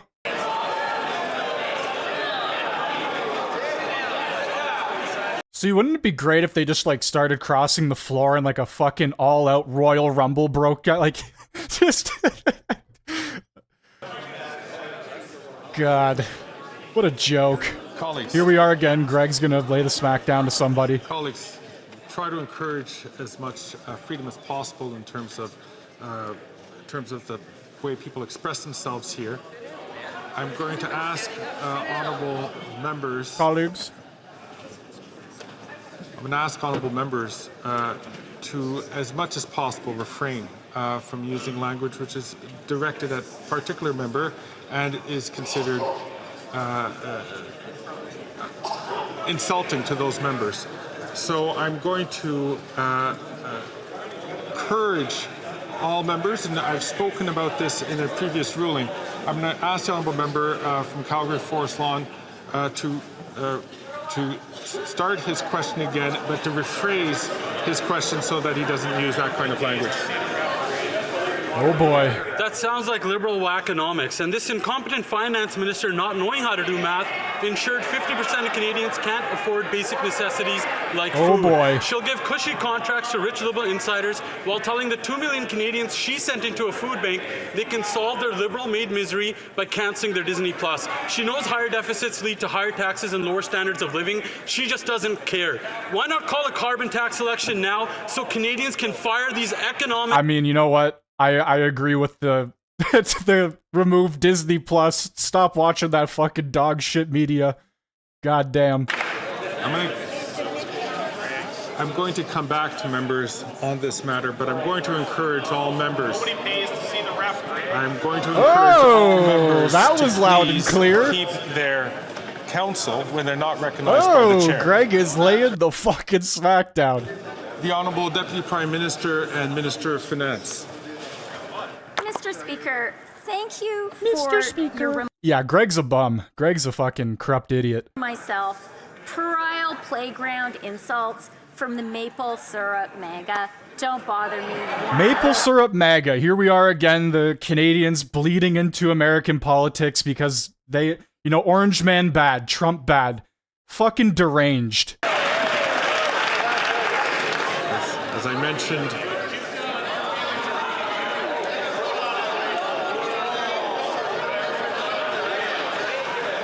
oh, it's an interesting one today. If you guys are joining right now, make sure you hit that like button, hit that sub button.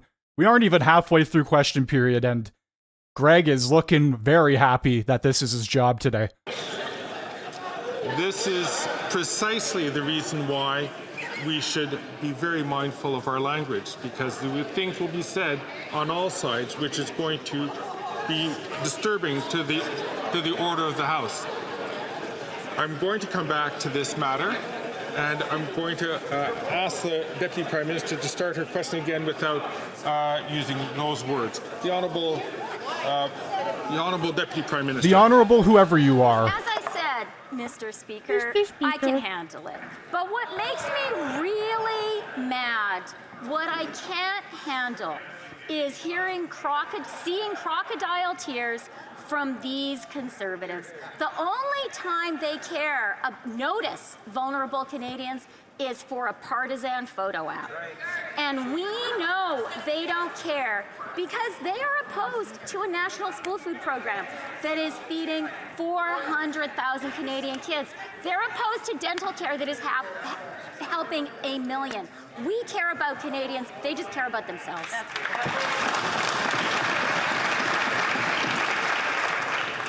The honourable member from Battleford, Lloydminster. Mr. Speaker, after 9 years of this NDP Liberal government, boy. taxes are up, costs up, crimes up, and you know what? Time is up. This costly NDP Liberal coalition has doubled the cost of housing, and the majority of Canadians are unable to keep up with their grocery needs. Canadians have had enough. But the NDP Liberal coalition only wants to drive up costs by quadrupling their carbon tax. Will the Prime Minister finally call a carbon tax election so Conservatives can offer Canadians some relief?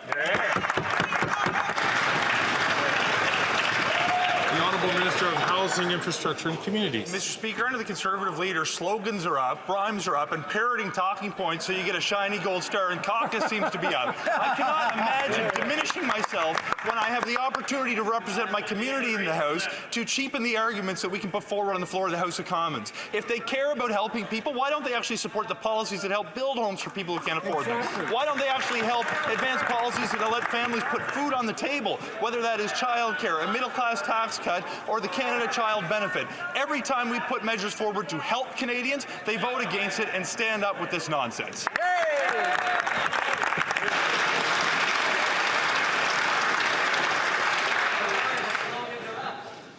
The honourable member from Battleford, Lloydminster. Well, Mr. Speaker, I can tell you the Canadians that are lined up at food banks aren't buying their pathetic rhetoric. The parliamentary budget officer has already confirmed once again that the carbon tax is costing Canadians more than they receive in rebates. And for families in Saskatchewan, the quadrupled carbon tax is $2,000.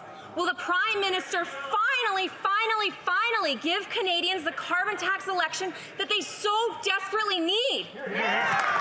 How many of you in chat actually received the carbon tax rebate? The Honourable Minister for Natural Resources and Energy.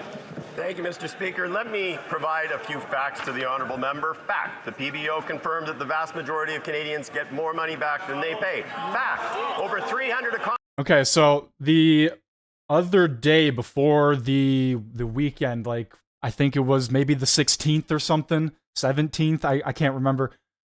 I received a check for $196, a carbon tax rebate. So the Liberal government wants you to believe that this $196 is more than they are taxing you on food and gas and heating your home, period, across the board. So depending on how much you receive, they say 8 in 10 Canadians are receiving it where it's applicable. So not everybody's receiving it. Like I said, roughly received $200. It's not even enough to fill 2 tanks of gas. Hell, it's not even enough to fill 1 if you drive a truck, a V8 truck, a V6 truck. Or maybe you drive an Audi or some sort of high-class car that needs a higher octane fuel. This $200 isn't enough for anything. And they sit here and peddle this exact same fucking lie over and over again. 8 out of 10 Canadians receive more in the rebate than they pay. Absolute bullshit. Absolute fucking lies. It is just a way for the government to reallocate money to people.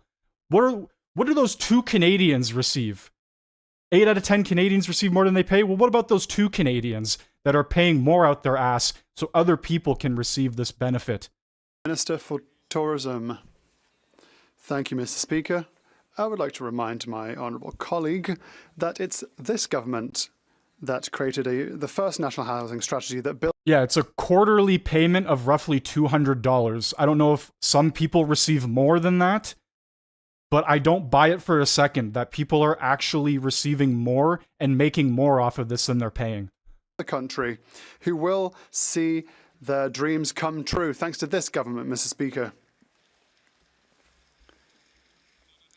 The honourable member for Louis Saint Laurent. Mr. Speaker, it's not the Conservatives that are saying this. The Real Estate Brokers Association have noted this. $400,000 average price in Quebec City, $460,000 in Gatineau on average, $590,000 on average in Montreal.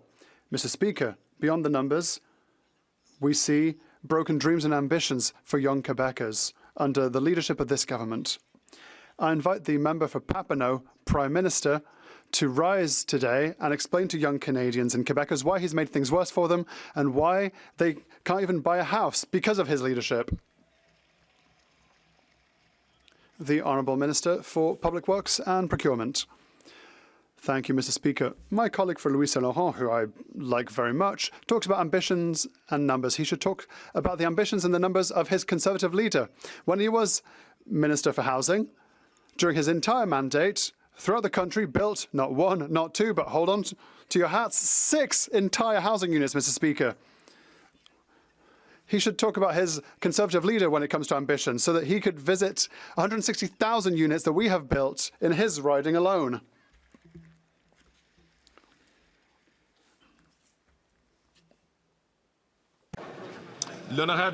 The Honourable. Okay, I don't know what happened there. I thought Greg was about to go off. Yesterday, Quebec's new lieutenant told us that the secular nature of the Quebec state is a matter for Quebec, not Ottawa. Oh, he's absolutely right. Ottawa has absolutely no business meddling in secularism. It's none of Ottawa's business to meddle in Quebec's ability to live together. Thank you to the Minister for this reminder.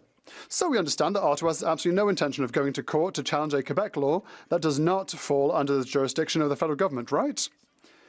That's what we should understand. Isn't that what the Minister said yesterday? The Honourable Minister for Public Works and Procurement. Thank you, Mr. Speaker. And my colleague is right. It's provincial.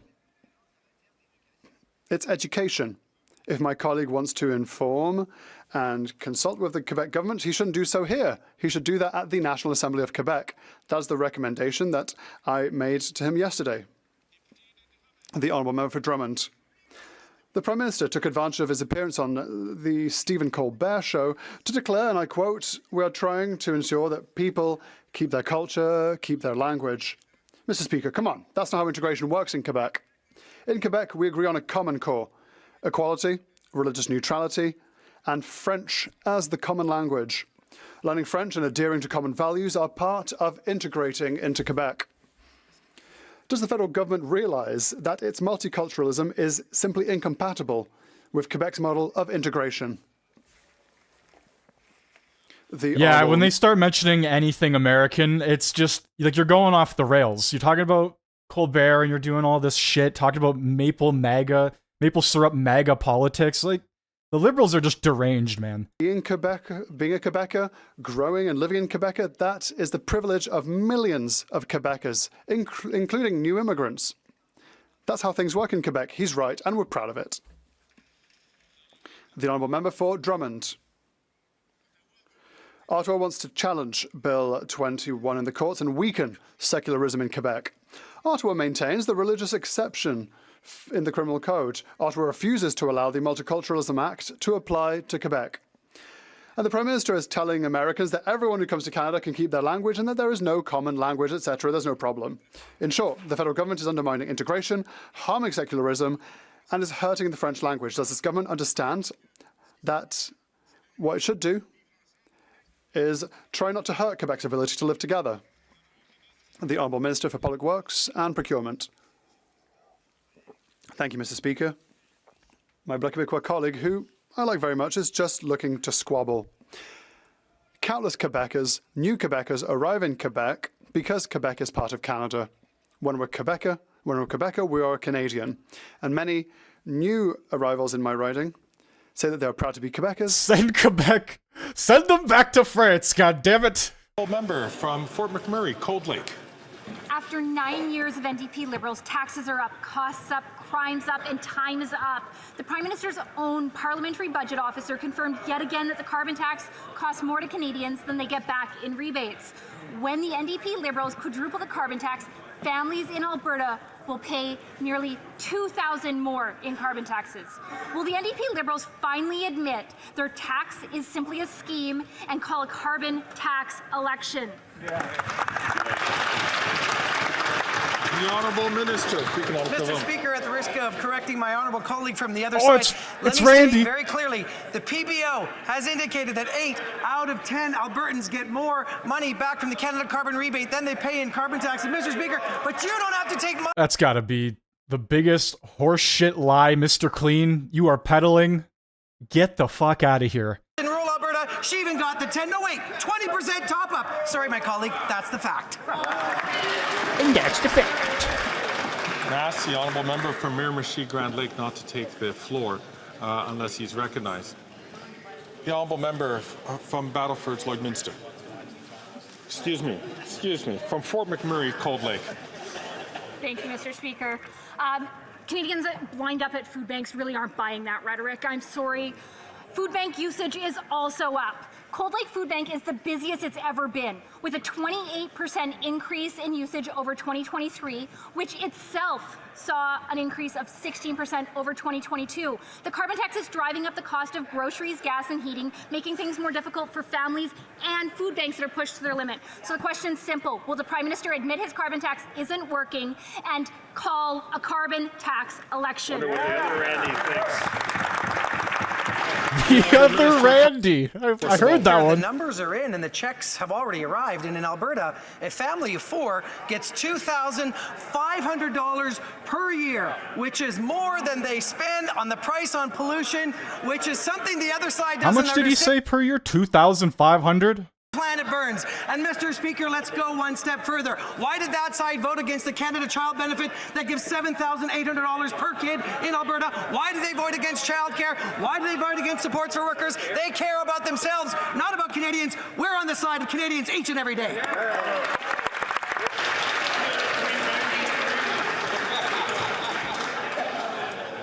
The honourable member from Regina Leuven. That much hot air could run a couple windmills, Mr. Speaker. Mr. Speaker, after 9 years of these NDP Liberals, taxes are up, costs up, crime is up, and time is up. The parliamentary budget officer once again confirmed that Canadians pay much more and cost more than they get back in rebates. In Saskatchewan, after these guys quadruple the carbon tax, it's going to cost a family $2,000. That's $2,000 a year, Mr. Speaker. My question is, when will these Liberals call carbon tax elections so Canadians can have their say at the ballot box? I'm honestly kind of tired of hearing this carbon tax election thing. We just need like a full-fledged, legit election. We need to get this government out. I know the carbon tax it's terrible, but they need to stop running on that. There's so much more going on. The carbon tax is just a piece of it. Why is it getting taxed back? What we did is we created a Canada Child Benefit that is tax-free and means tested. What we've also done is establish a national school food program. If you're really serious about addressing child poverty and family poverty, why don't you get on board? Oh, get a load of this guy. Why don't you get on board? Follow suit. Drink the slop and listen to what we have to say. Don't use your brain. Member from Chicoutimi-Lefia. Mr. Speaker, the demand at our local food bank is skyrocketing. But the Bloc Québécois keeps supporting this incompetent government. It's ignoring Quebecers' real problems. The Bloc Québécois is not helping the regions. Saguenay families are desperate with rising grocery and housing prices. When will this Prime Minister trigger an election so that the Saguenay-Lac-Saint-Jean can be represented by the only party that cares about regions, the Conservative Party, the Honourable Minister of Labour and Seniors? I'd like to thank my colleague from the Saguenay region. But after voting against lowering the retirement age, after voting against dental care, after voting against increasing the guaranteed income supplement for vulnerable seniors, now our colleague is getting up and asking why the cost of living is going up. Well, that's because your party will bring in cuts, and it's going to affect your constituents.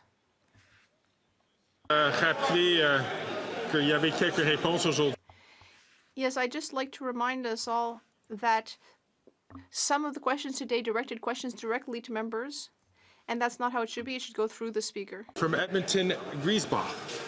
The numbers are out, and last winter was the worst on record for Edmonton's unhoused population. It was so bad that over 100 people living on the street lost a limb due to frostbite. Indigenous people make up over 2/3 of Edmonton's houseless population. Indigenous people will lose their limbs and their lives this winter because this government failed to build affordable homes. How many Indigenous people need to freeze before this Prime Minister takes action? The Honourable Minister for Housing, Infrastructure and Communities. Mr. Speaker, I thank my honourable colleague for his advocacy on the issue of supporting those who have the most acute housing need, which disproportionately impacts Indigenous peoples across this country. As my colleague very well knows, we have advanced billions of dollars specifically to help address some of these concerns, including support directly through the City of Edmonton, working with a partner, Homeward Trust, to make the situation better to the extent money can help. In addition, we have put hundreds of millions of dollars on the table to work with provinces who cost match. More than a month ago in his province, I had sent a letter which is yet to be responded to. In the absence of that sort of cooperation with other levels of government, we will work directly with cities and with Indigenous governments to help address this very challenging situation. The Honourable Member from Windsor West. Mr. Speaker, when I asked the Minister about why he's doing nothing to stop Rogers from gouging Canadians on their cable bills, he refused to answer the question. He's not telling Canadians that his Liberal government is too weak to stand up to Rogers and big telcos ripping them off. It's under his government the Rogers-Shaw merger was even allowed to happen, leading to higher bills for Canadians. People feel defeated, and the Liberals are doing nothing to help. In fact, they're piling on. Why are the Liberals caving to big telcos while Canadians are getting gouged? Just because he's a Rogers rollover doesn't mean the rest of us have to accept that. Oh, big angry Rogers rant. Yeah, you know what? I don't like Bell and I don't like Rogers. They're all just a bunch of scammers at the end of the day. Encourage members to be very judicious in their words when speaking to other honourable members. The Honourable Minister for Innovation. Mr. Speaker, it's quite ironic to hear from the NDP about standing up, Mr. Speaker. Mr. Speaker. When they had the opportunity, I think they folded, Mr. Speaker. I think everyone in this House would understand that. Mr. Speaker, the member knows well, and everyone in this House, we stood up to the big telco in this country, and we will always stand up for Canadian and consumer. Mr. Speaker, we fought for more competition, lower prices for Canadian, and better choice. Mr. Speaker, on this side of the House, Canadian knows at home we're going to always stand for them, stand for consumers, stand for Canadians, stand for competition. Yeah, very good. The Honourable Member for Vancouver Centre. Thank you, Mr. Speaker. The Pharmacare Act received royal assent on October the 10th. British Columbia has been benefiting from that act, saving the province $28 million because of free contraceptives. Now, with the passage of this bill, women and transgender diverse Canadians can have access to contraceptives across Canada. The Pharmacare Act also includes access to expensive diabetes medications and tools, and these life-saving drugs are too often unaffordable to patients. Can the Minister of Health tell this House how the Pharmacare Act will positively impact the health outcomes? Yeah, this is Canada in a nutshell at the moment. Just a bunch of theatrics. Thanking the member for Vancouver Centre, who's one of the longest-serving. A bunch of we're gonna do this and do the exact opposite. A bunch of we promised this and we delivered something completely different, or we don't deliver at all. To sign deals, and what is that going to mean? I don't even want to listen to Mark. This is the guy who was screaming and crying about the world burning. Like, holy fuck, man. These people are deranged. I know I keep saying it, but they truly are. Like, when you listen to them speak, and they're so out of touch with what Canadians are dealing with, it blows my mind that they continue to get in. I don't know who's voting for them, but they continue to get in. The Honourable Member from South Shore, St. Margaret's. After 9 years, NDP Liberals, taxes are up, costs are up, crime is up, and time... And you would think the Conservatives would come up with a new catchphrase by now. I don't know, man. The Liberals violated the order to turn Green Slush Fund $400 million scandal documents over for criminal investigation. The Liberal obstruction of justice continues, with 19 government departments censoring departments and 2 agencies refusing to turn the documents over. So will the Prime Minister just end the Liberal corruption cover-up and turn the uncensored documents over now? The Honourable Leader of the Government in the House of Commons. Speaker, that member gets up every day and says things that are simply not true. But what he won't answer, Mr. Speaker, Oh, is Trudeau why came his back? leader is Where did he go? refusing to get a security clearance. Good question. Mr. Speaker, that's the real question on every Canadian's mind right now. When we are facing a time when we have to put country first, stand up for Canadians, the leader of the opposition is hiding something from Canadians. The question is, what is it, and why is it stopping him from getting his security clearance? The honourable member from South Shore St. Margaret's. Well, Prime Minister could release the 11 names, but he can also release the documents uncensored so Canadians can learn the truth about the $400 million Liberal Green slush fund cover-up. Canadians, I'm sure, will also be shocked to learn that on the Prime Minister's order, the more than 10,000 censored pages cover up the most important information about the Prime Minister's hand-picked Liberal appointees to the Green Slush Fund. The government does not exist to protect corrupt Liberals from criminal investigation. So will the Prime Minister just stop his cover-up of Liberal corruption and hand the uncensored documents over now? The Honourable Leader of the Government in the House of Commons. Canadians expect police to follow due process and let I believe the caucus meeting is tomorrow, but I don't know when it is. Unless it's just like before or after or during question period, I have no clue. is that their leaders are going to act in the best interest of Canadians. That's right. Not to protect their partisan interests, Mr. Speaker. Why is that member and all members of the Conservative Party covering up for the leader of the opposition who's refusing to get his security clearance, Mr. Speaker? It's easy. All the other members have done it. When will the leader of the opposition? For the second time, I'm going to ask the honourable member from Battle River Crowfoot today to please not take the floor when he is not recognised. I will not like to do this a third time. The honourable member from Hastings, Lennox and Addington. After 9 years of NDP Liberals, taxes are up, costs are up, crime is up, time is up. Mr. Speaker, you ruled that the NDP Liberals have violated a House order regarding the criminal investigation into the latest $400 million scandal. The government's refusal to respect your ruling has paralysed Parliament.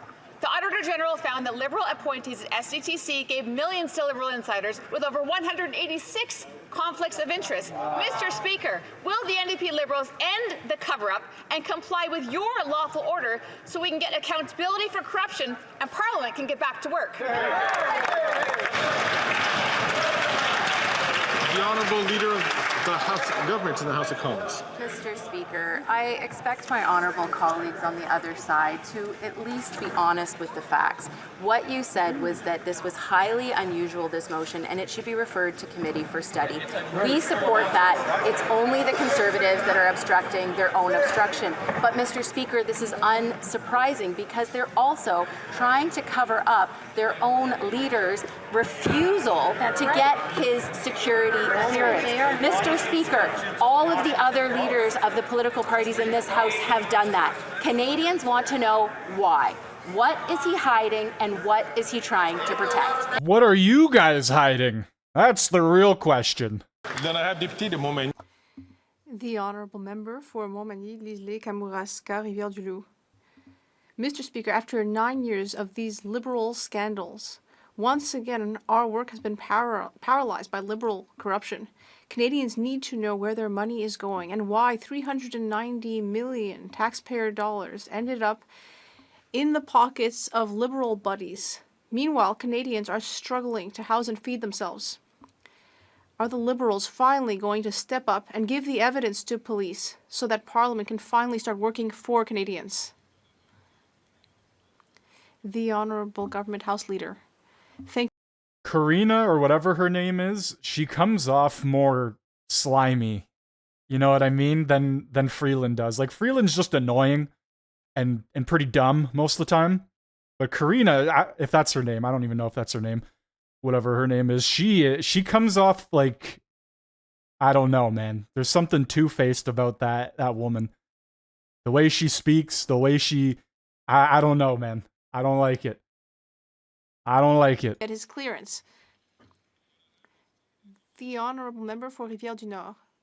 Mr. Speaker, once again, Quebec is dealing with gang warfare. Warfare between organized crime, which has been a scourge for too long, and new, less organized groups that recruit teens to commit serious crimes. They are pushing children into a life of crime. They dangle a fistful of dollars in front of them, telling them that they will be able to have a better life. And then these young people can't leave the gang life behind. What will the government do to protect our kids from organized crime? I don't think the entire Liberal government understands foreign interference, and that's kind of why we are where we are. Oh, man. Mr. Speaker, the fight against organized crime and to protect our youth is extremely important. On this side of the House, we have invested $390 million to support children in this area. We are also doing more to support the CPSA, and we've also invested $3.5 million over 3 years to help Interpol. The Honourable Member for Avignon-Amitis-Matane-Matapédia. Mr. Speaker, we need to carry out prevention work to prevent kids from joining gangs, and I'd like to congratulate everyone who does that work on a daily basis. But we also need to crack down against criminals who purposefully recruit kids because they know they won't get as serious sentences as adults. We need to stop them from targeting kids. That's our role. Will the government work with us on this? The Honourable Parliamentary Secretary to the Minister of Public Safety. And I support this initiative that the member opposite has raised and thank her for her work on our Public Safety Committee where we've discussed this. We agree that it's crucially important to crack down on criminal organizations, particularly those who recruit young people to subvert the justice system. Mr. Speaker, this is precisely why we restored the cuts made by the Conservatives to invest against gun and gang violence in this country, and I hope that we can work across party lines to continue with this investment. Hear, hear. The Honourable Member from Kildonan, St. Paul. Mr. Speaker, after 9 years of NDP Liberals, taxes are up, costs are up, crime's up, and time's up. The Toronto Police are on the front lines of gun violence in Canada. One of their officers was recently shot by a repeat violent offender. And yet, shockingly, yesterday, the Liberal Prime Minister took some deranged victory lap on social media for his attack on licensed, trained, and police-vetted sports shooters. And let's remember that after 9 years of Liberals, gun violence in Canada is up 116%. Their approach has categorically failed, Mr. Speaker. When will they finally get tough on the criminals responsible for gun violence? The Honourable Parliamentary Secretary to the Minister of Public Safety. Mr. Speaker, it's a shame to see once again Conservatives using the talking points of the gun lobby instead of standing up for victims of crime and standing up to get guns off our streets. Mr. Speaker, we also know that women... Oh, they act like people that are doing crimes are legally buying weapons and... Like, how fucking dumb are they? Come on, man. People doing illegal activities are not going to go through an entire background check. Crime? Mr. Speaker, it's a shame we have committed to get guns off our street while Conservatives work for the gun lobby. You get legal guns off the street from gun owners that are following the laws. You don't go after criminals. That's why you have a catch and release program where violent fucking criminals keep getting out. This Liberal Prime Minister, quote, "Criminals did not get your message. Our communities are experiencing a 45% increase in shootings, a 62% increase in gun-related homicides compared to the last year. What difference does your handgun ban make when 85% of guns seized by our members can be sourced to the United States? Your statement is out of touch and offensive to victims of crime and police officers everywhere. Whatever you think you've done to improve community safety has not worked. When will the Liberals call an election so we can finally bring an end to the crime and chaos they created in our streets?"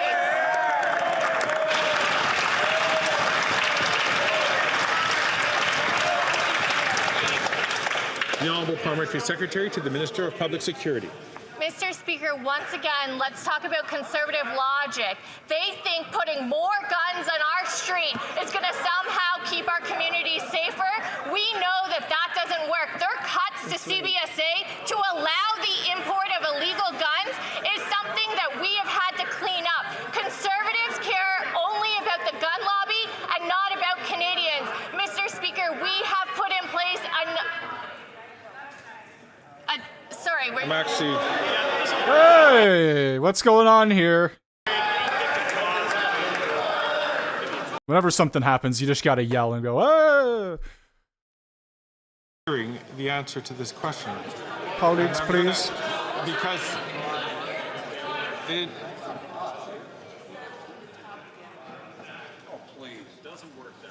So I'm going to ask honourable members, please, to allow us to hear the answer to this question. There was a lot, from the moment that this member stood up, a lot of heckling. I'm going to ask the honourable member to start a...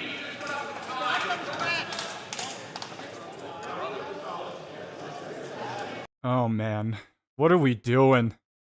What are we... Greg is just given the death stare. Member, Honourable Parliamentary Secretary, can please start from the top.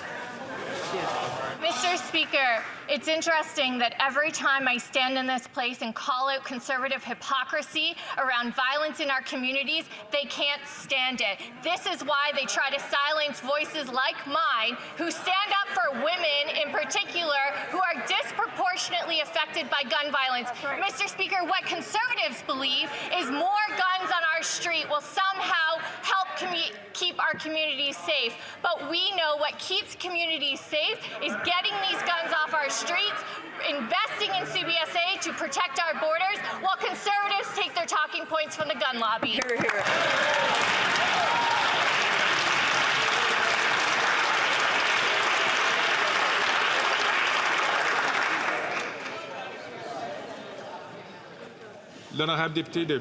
The Honourable Member for Bellechasse-les-Chemins-Lévis. Mr. Speaker, for 9... Yeah, it's a really weird talking point where the Liberals are like, conservatives are just gonna show up with millions of firearms and dump them into the street. Like, okay, let's relax here, alright? Let's take it back a step. They want to keep gun owners, legal gun owners, with their weapons as they are right now, and they want to stop criminals who are either stealing them from legal gun owners or buying them from the states. However the hell they're getting here, they want to stop that. Man. Common sense and trigger an election. Do they have the courage to do that? The Honourable Parliamentary Secretary to the Deputy Prime Minister and Minister of Finance. Mr. Speaker, I can barely believe this conservative hypocrisy. They voted against all of our measures to do something to freeze the handgun market throughout the country. They stand up in this House and they ask about gun violence. It makes no sense. We know that we need to take action, and we have taken concrete action. Yeah, this is our leadership. Where are you from, Happy Earth? Because this is probably just pure entertainment for you. It's starting to bear fruit. We want all parties in this House to help ensure that our communities remain safe. Yeah, we've had record high immigration. People are coming in from everywhere. This month, Medicare legislation came into force in Canada. 9 million women will be able to take informed decisions about contraceptives without having to worry about paying. Can the Minister of Tourism tell the House about how the Medicare program will guarantee that women have the reproductive autonomy that they deserve? The Honourable Minister of Tourism. Thank you, Mr. Speaker. I'd like to thank my colleague for her activism in the area of women's rights. This Medicare legislation is historic. This pharmacare legislation, rather, is historic and will allow people like my own daughter to be able to access contraceptive choices without having to worry about how to pay for it. Unlike the Conservatives, who want to take that choice away from women, we will always support women's autonomy when it comes to making choices about their bodies and their future. The Honourable Member from Calgary-Midnapore. Mr. Speaker, after 9 years of this Liberal NDP government, taxes are up, costs are up, corruption is up, and time is up. The Auditor General is finally investigating GC Strategies, who received $100 million from this government and $20 million for the Arrive scam scandal. But this is only one incident of Liberal insider corruption. The Green Slush Fund, McKinsey, Global Affairs Canada, Environment Canada. So just how much taxpayer money did the Prime Minister give fraudsters and scamsters? The Honourable Parliamentary Secretary to the Minister of Public Safety. Mr. Speaker, while Conservatives play with theatrics, we're actually committed to ensuring that our Play with procurement theatrics. something that Canadians have trust in. This is anybody who has operated without following the rules and the laws should be held accountable. We've said that from the beginning. This is precisely why CBSA has already initiated a number of measures and recommendations and are working with the Auditor General to ensure that there is trust in our procurement system, Mr. Speaker. The Honourable Member from Carlton Trail, Eagle Creek. After 9 years of NTB Liberals, taxes are up, corruption is up, crime is up, time is up. Yesterday, the Auditor General announced that she will be investigating the $100 million in contracts awarded to GC Strategies by this Liberal government, a two-person IT company that did no IT work, but was paid $20 million for the Arrive scam app. It's been months since the Liberal minister promised to recover the money paid to GC Strategies. When will the Prime Minister get taxpayers their money back? Never. The taxpayer money's gone. It's fucking gone. Public security. Mr. Speaker, as I said before, we welcome the opportunity to get to the bottom of the situation to ensure that our procurement system has trust in it. But let's also be clear with Canadians in the fact that it was the Conservative Party who first initiated contracts with this company. And so I really hope the Auditor General looks back and ensures that any wrongdoing is also looked at the beginning of contracts with this company, Mr. Speaker, because all Canadians deserve to know that there is trust in our procurement system. Oh, they got quiet all of a sudden. It's not true. L'honorable député de Mégantic-Lérable. The Honourable Member for Mégantic. I mean, shit, I'll take the 400 million. Fuck. Don't have to ask me twice. But meanwhile, Liberal buddies are lining up to fill their own pockets. Do you remember GC Strategies?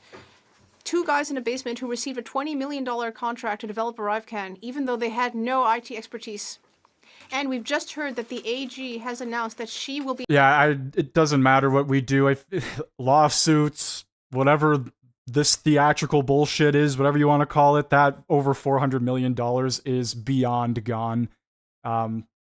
Who even knows? ...of Canadian families. It's probably over in China or something like that now. Thank you, Mr. Speaker. As my colleague already very clearly stated, there is a question that we've never gotten the answer to.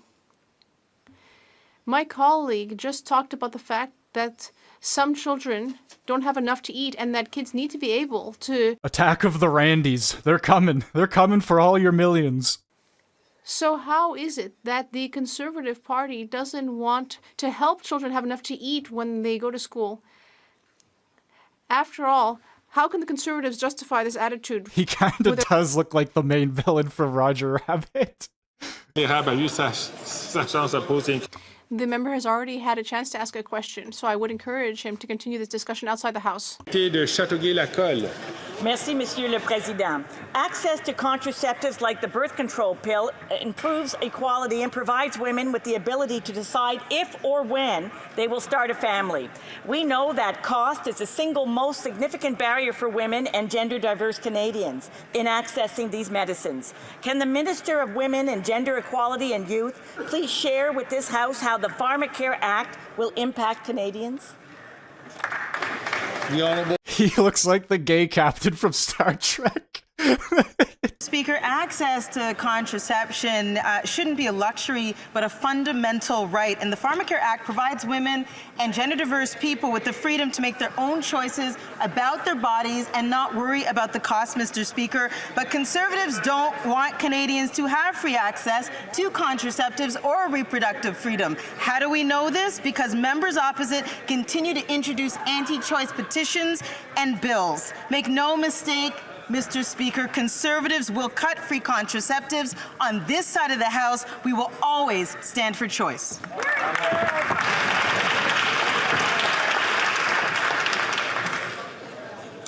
The honourable member from Vancouver East. The Conservatives created the low-wage temporary foreign worker stream, and the Liberals feel it to help rich CEOs. They restricted workers to one employer with closed work permits, subjected migrant workers to abuse, wage theft, and exploitation, and suppressed wages for Canadians.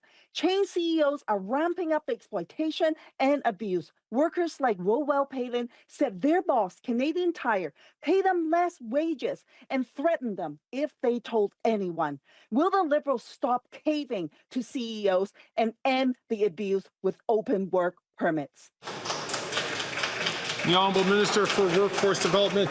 Mr. Speaker, I thank the honourable member for her question, and as I've been very clear in this chamber and the committee, there's a new sheriff in town, and businesses need to be very careful and need to make sure that they are respecting workers from coast to coast to coast. Stay tuned later today, Mr. Speaker, for more changes to the temporary foreign worker program. We are serious about making sure that that program is a program of last resort. Jobs belong in the hands of Canadians, of youth, of newcomers, and of people who already live here. Mr. Speaker, we're going to make sure the temporary foreign program is cleaned up. It's Randy. Oh, man. The honourable member from Churchill-Kiwatanuk-Aski. Mr. Speaker, yesterday the Bloc and Liberals joined together in committee to cover up the soccer drone scandal that took place during the Olympics. The Liberals refused to investigate how this happened and are happy to ignore the problem, which is apparently good enough for the Bloc, who shamefully joined them. Canadians deserve better. They deserve to know that this won't happen again. Why won't the government support accountability? Why won't they listen to the players, the soccer community, and fans who want to ensure that the focus is on the tremendous effort on the pitch and not on the actions of a few people and institutions that don't get it, that soccer, like any sport, should be about fair play and integrity? The Honourable Minister. Mr. Speaker, the committee, of course, is free to determine its own business, but I can assure this House that upon learning of this scandal, this government took immediate action and suspended the funding to Soccer Canada for the coaches that were implicated. There's also been direct action taken by FIFA, by the Canadian Olympic Committee, by Soccer Canada itself, and I can assure you we're watching the situation closely. Comme il est 15h20, conformément. It being 3:20 p.m., pursuant to order adopted on October 21st, 2024, I invite all honourable members to stand to observe a moment of silence to commemorate the 10th anniversary of the attack on Parliament Hill. Being 3:20 p.m. pursuant to order made on Monday, October. I was just thinking the same thing. Why do we have a federal sport minister? What the fuck? All right. Anniversary of the attack on Parliament Hill. All right, moment of silence.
Honourable members.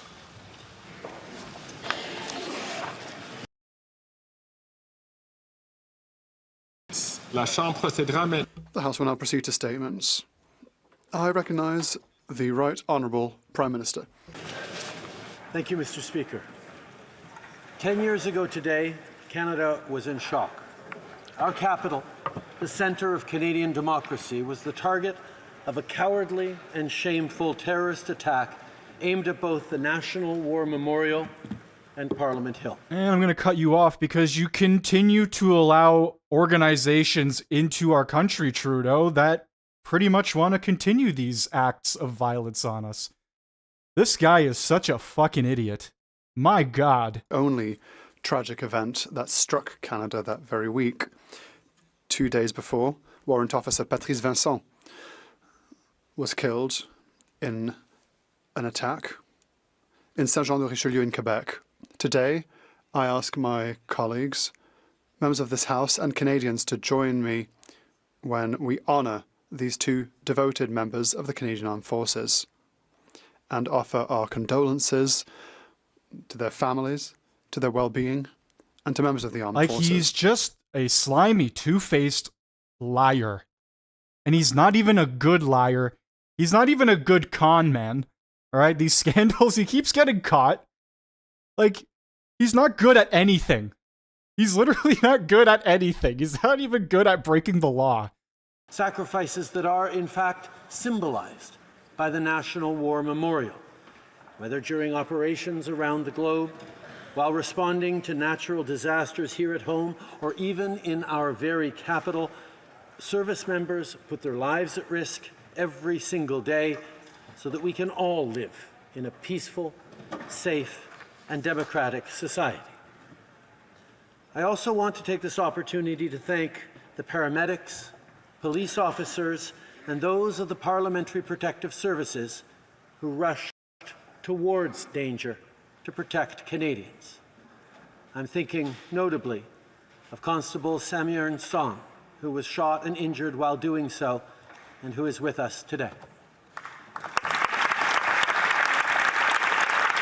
Crocodile tears from the crocodile man, standing next to the crocodile lady and the chihuahua. Wild stuff here in Canadian Parliament. Ladies and gentlemen, if you are new to the stream, make sure you hit that like button, hit that sub button, notification bell if you want to turn it on, up to you. Let's continue listening to Trudeau. When remembering these events, I also think of former Sergeant-at-Arms Kevin Vickers, who, by acting decisively, was then able to bring the attack to an end. I think all Canadians should be proud of their Parliamentary Protective Service. They should also be proud of the courage of their fellow Canadians, passers-by who, motivated by their compassion, acted to help and held Corporal Nathan Cirillo in their arms during his final moments. Cette solidarité The solidarity shown by Canadians during this tragic event is also a reminder that those who seek to attack us will fail. Canada's response is always the same. We come out of it closer and stronger. We are even more devoted after any attack to the values of our country: freedom, peace, and openness. Canadians will always choose to reject hate, choose to reject violence. Let us take the time to mourn Corporal Nathan Cirillo and Warrant Officer Patrice Vincent, and remember who... I would never tell you how to vote, who to vote, whatever the case is. I would say make that up for your own decision. Do some research. Don't be a one-topic voter. For the love of God, please don't just hear one thing and then you want to vote for them based off of that alone. Actually do some research, do some digging, see what each party has to offer. We just had a decade of the Liberal Party, so that should be pretty telling to you about what they will do to the country and continue to do. But yeah, like I said, do your research, make up your own decision, and don't listen to the big mainstream medias. Bunch of fucking lies and manipulation. Oh, we just lost the feed for the House of Commons. I have no idea what the hell happened there. 10 years ago, we witnessed an attack on democracy. The attack began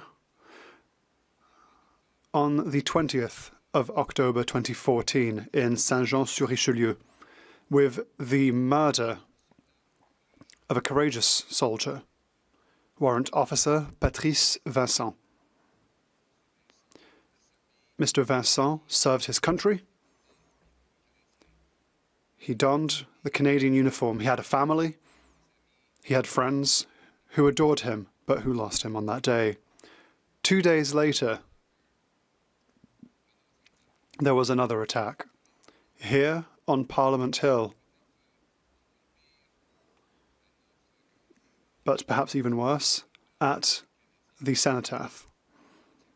Attack of October 22nd, 2014 took the life of a courageous Canadian, Corporal Nathan Cirillo, standing on guard for those who had fallen, standing on guard for our country. There he was at the tomb of the unknown soldier, ambushed and shot, lying bleeding in the arms of a half a dozen courageous Ottawa residents who held him and told him, "You are so loved." Moments later, the life would drain out of his body. Some might have looked at him and said he was an ordinary Canadian. Certainly, when I saw the picture of him a few days later in the newspaper, his muscles bulging after a trip to the gym, I thought he could have been like any young Canadian. But he wasn't. He wasn't ordinary at all. He was extraordinary, as are every single one of the men and women who put on the uniform of our forces. The terrorist who then made his way to Parliament Hill in a carjacked vehicle, bursted through the front door. I remember being in the caucus meeting of the then Conservative government and hearing a large crunching sound, which turned out, I learned later, to be the repetitive echo of a single gunshot bouncing off the oval-shaped ceiling of the rotunda back down onto the marble floors. That was the first shot inside of Parliament, and it was a shot that bore a wound. But it could have been so much worse. You see, when this terrorist entered, he planned to cause maximum carnage, but there was someone waiting for him. One of our courageous guards, Samiran's son, saw the gun, grabbed the assailant, pushed the gun downward, and took a bullet in the ankle, giving his compatriots enough warning time to draw their own weapons and take cover behind the large limestone pillars that hold Parliament up. Had he not done that, it is almost certain that the gunman would have taken more lives. We now, later, we didn't know about the story of Samiran's son because he didn't tell anyone. Instead, he quietly hobbled out of the building and towards the then abandoned hijacked vehicle to see if there were any other terrorists. There may well have been other gunmen at that point taking aim at him, but he fearlessly continued his work. He didn't tell anyone what he did no interviews, and the only quote I can find of him from that day was, "I'll survive." He got into an ambulance and made his way to the hospital and quietly went back home to recover with his family. That is the calm, humble, courageous character that embodies the best of Canada. Samiran's son is Canada's son.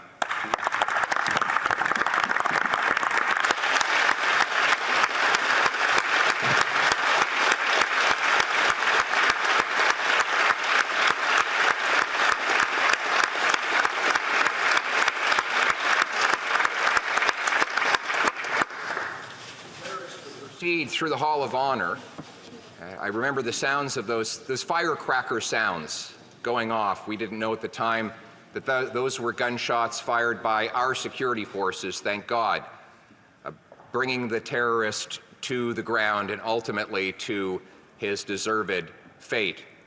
I want to thank each and every one of our security members who fought so hard to protect us while putting their lives at risk on that day. The first responders who arrived quickly on the scene to ensure that, to minimize the damage done and the lives lost. The military members, the RCMP, and countless others who protected us all and stood with us in that day. And I want to thank all. I'm pretty sure, I don't know where in Canada, but there's somewhere where a program like that's already started. They've introduced a guaranteed income or like a universal income or whatever it is. So if that's coming, if we get more liberal government. If we can see over the horizon, it is because we stand on the shoulders of giants. Giants like Corporal Cirillo, like Patrice Vincent, like Samir and Son, and like the countless other heroes that defended us on that day. May we remember today, every day, of the precious gift that is our parliamentary democracy and the even more precious gift that are those who defend it. Thank you.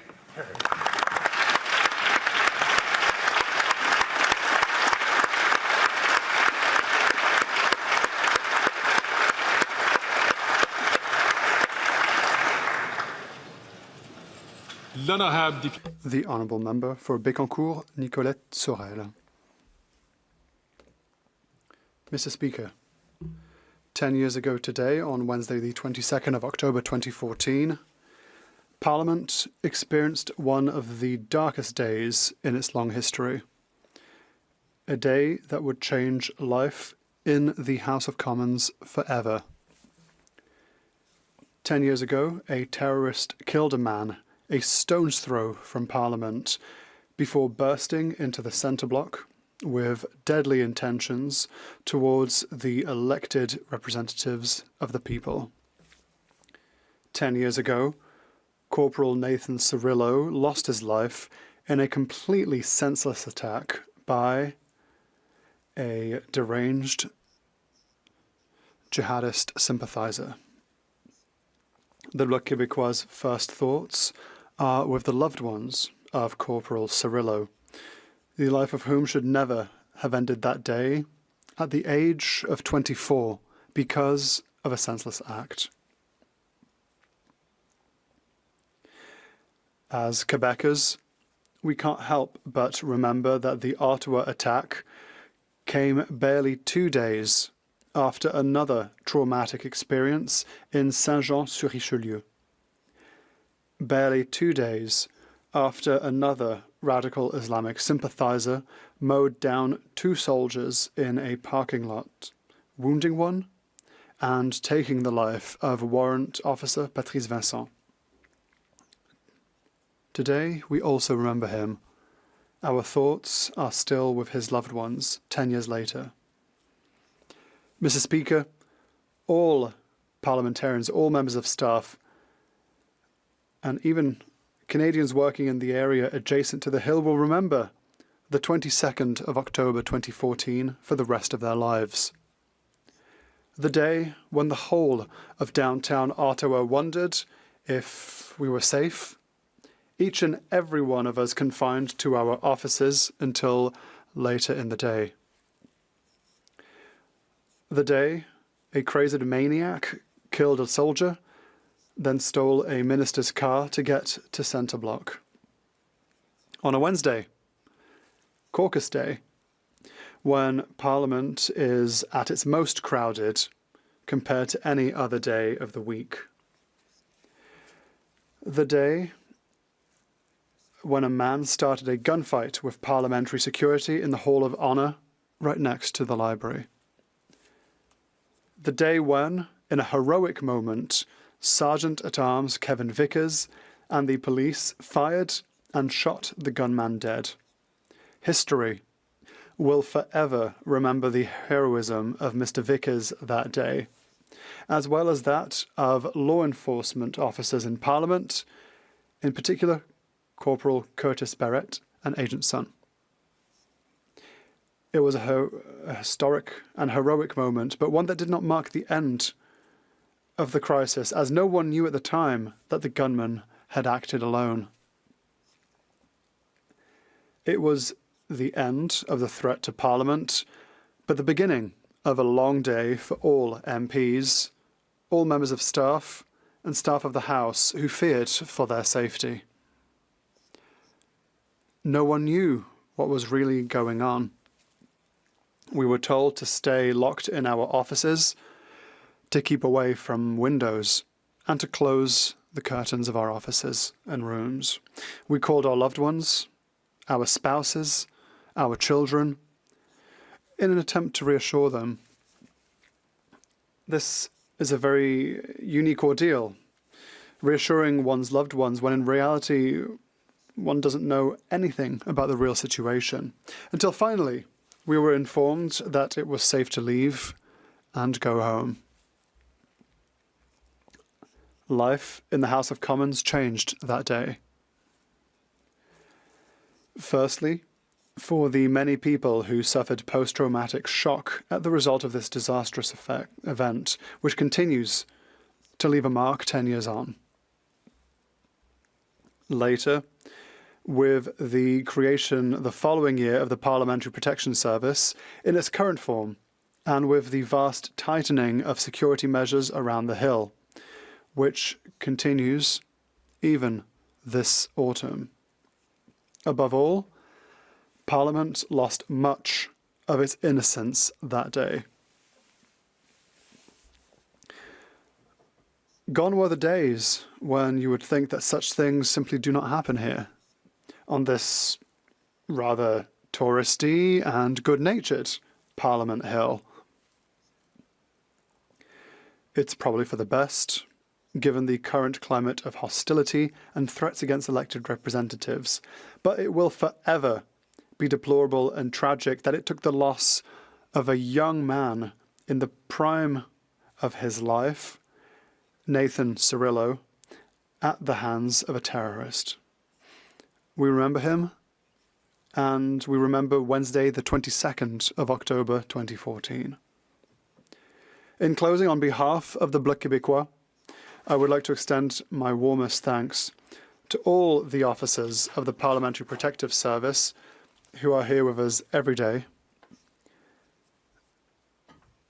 and who, we are clearly reminded in light of this commemoration, put their safety on the line to ensure ours, that of our employees, and that of all the dedicated staff of the House.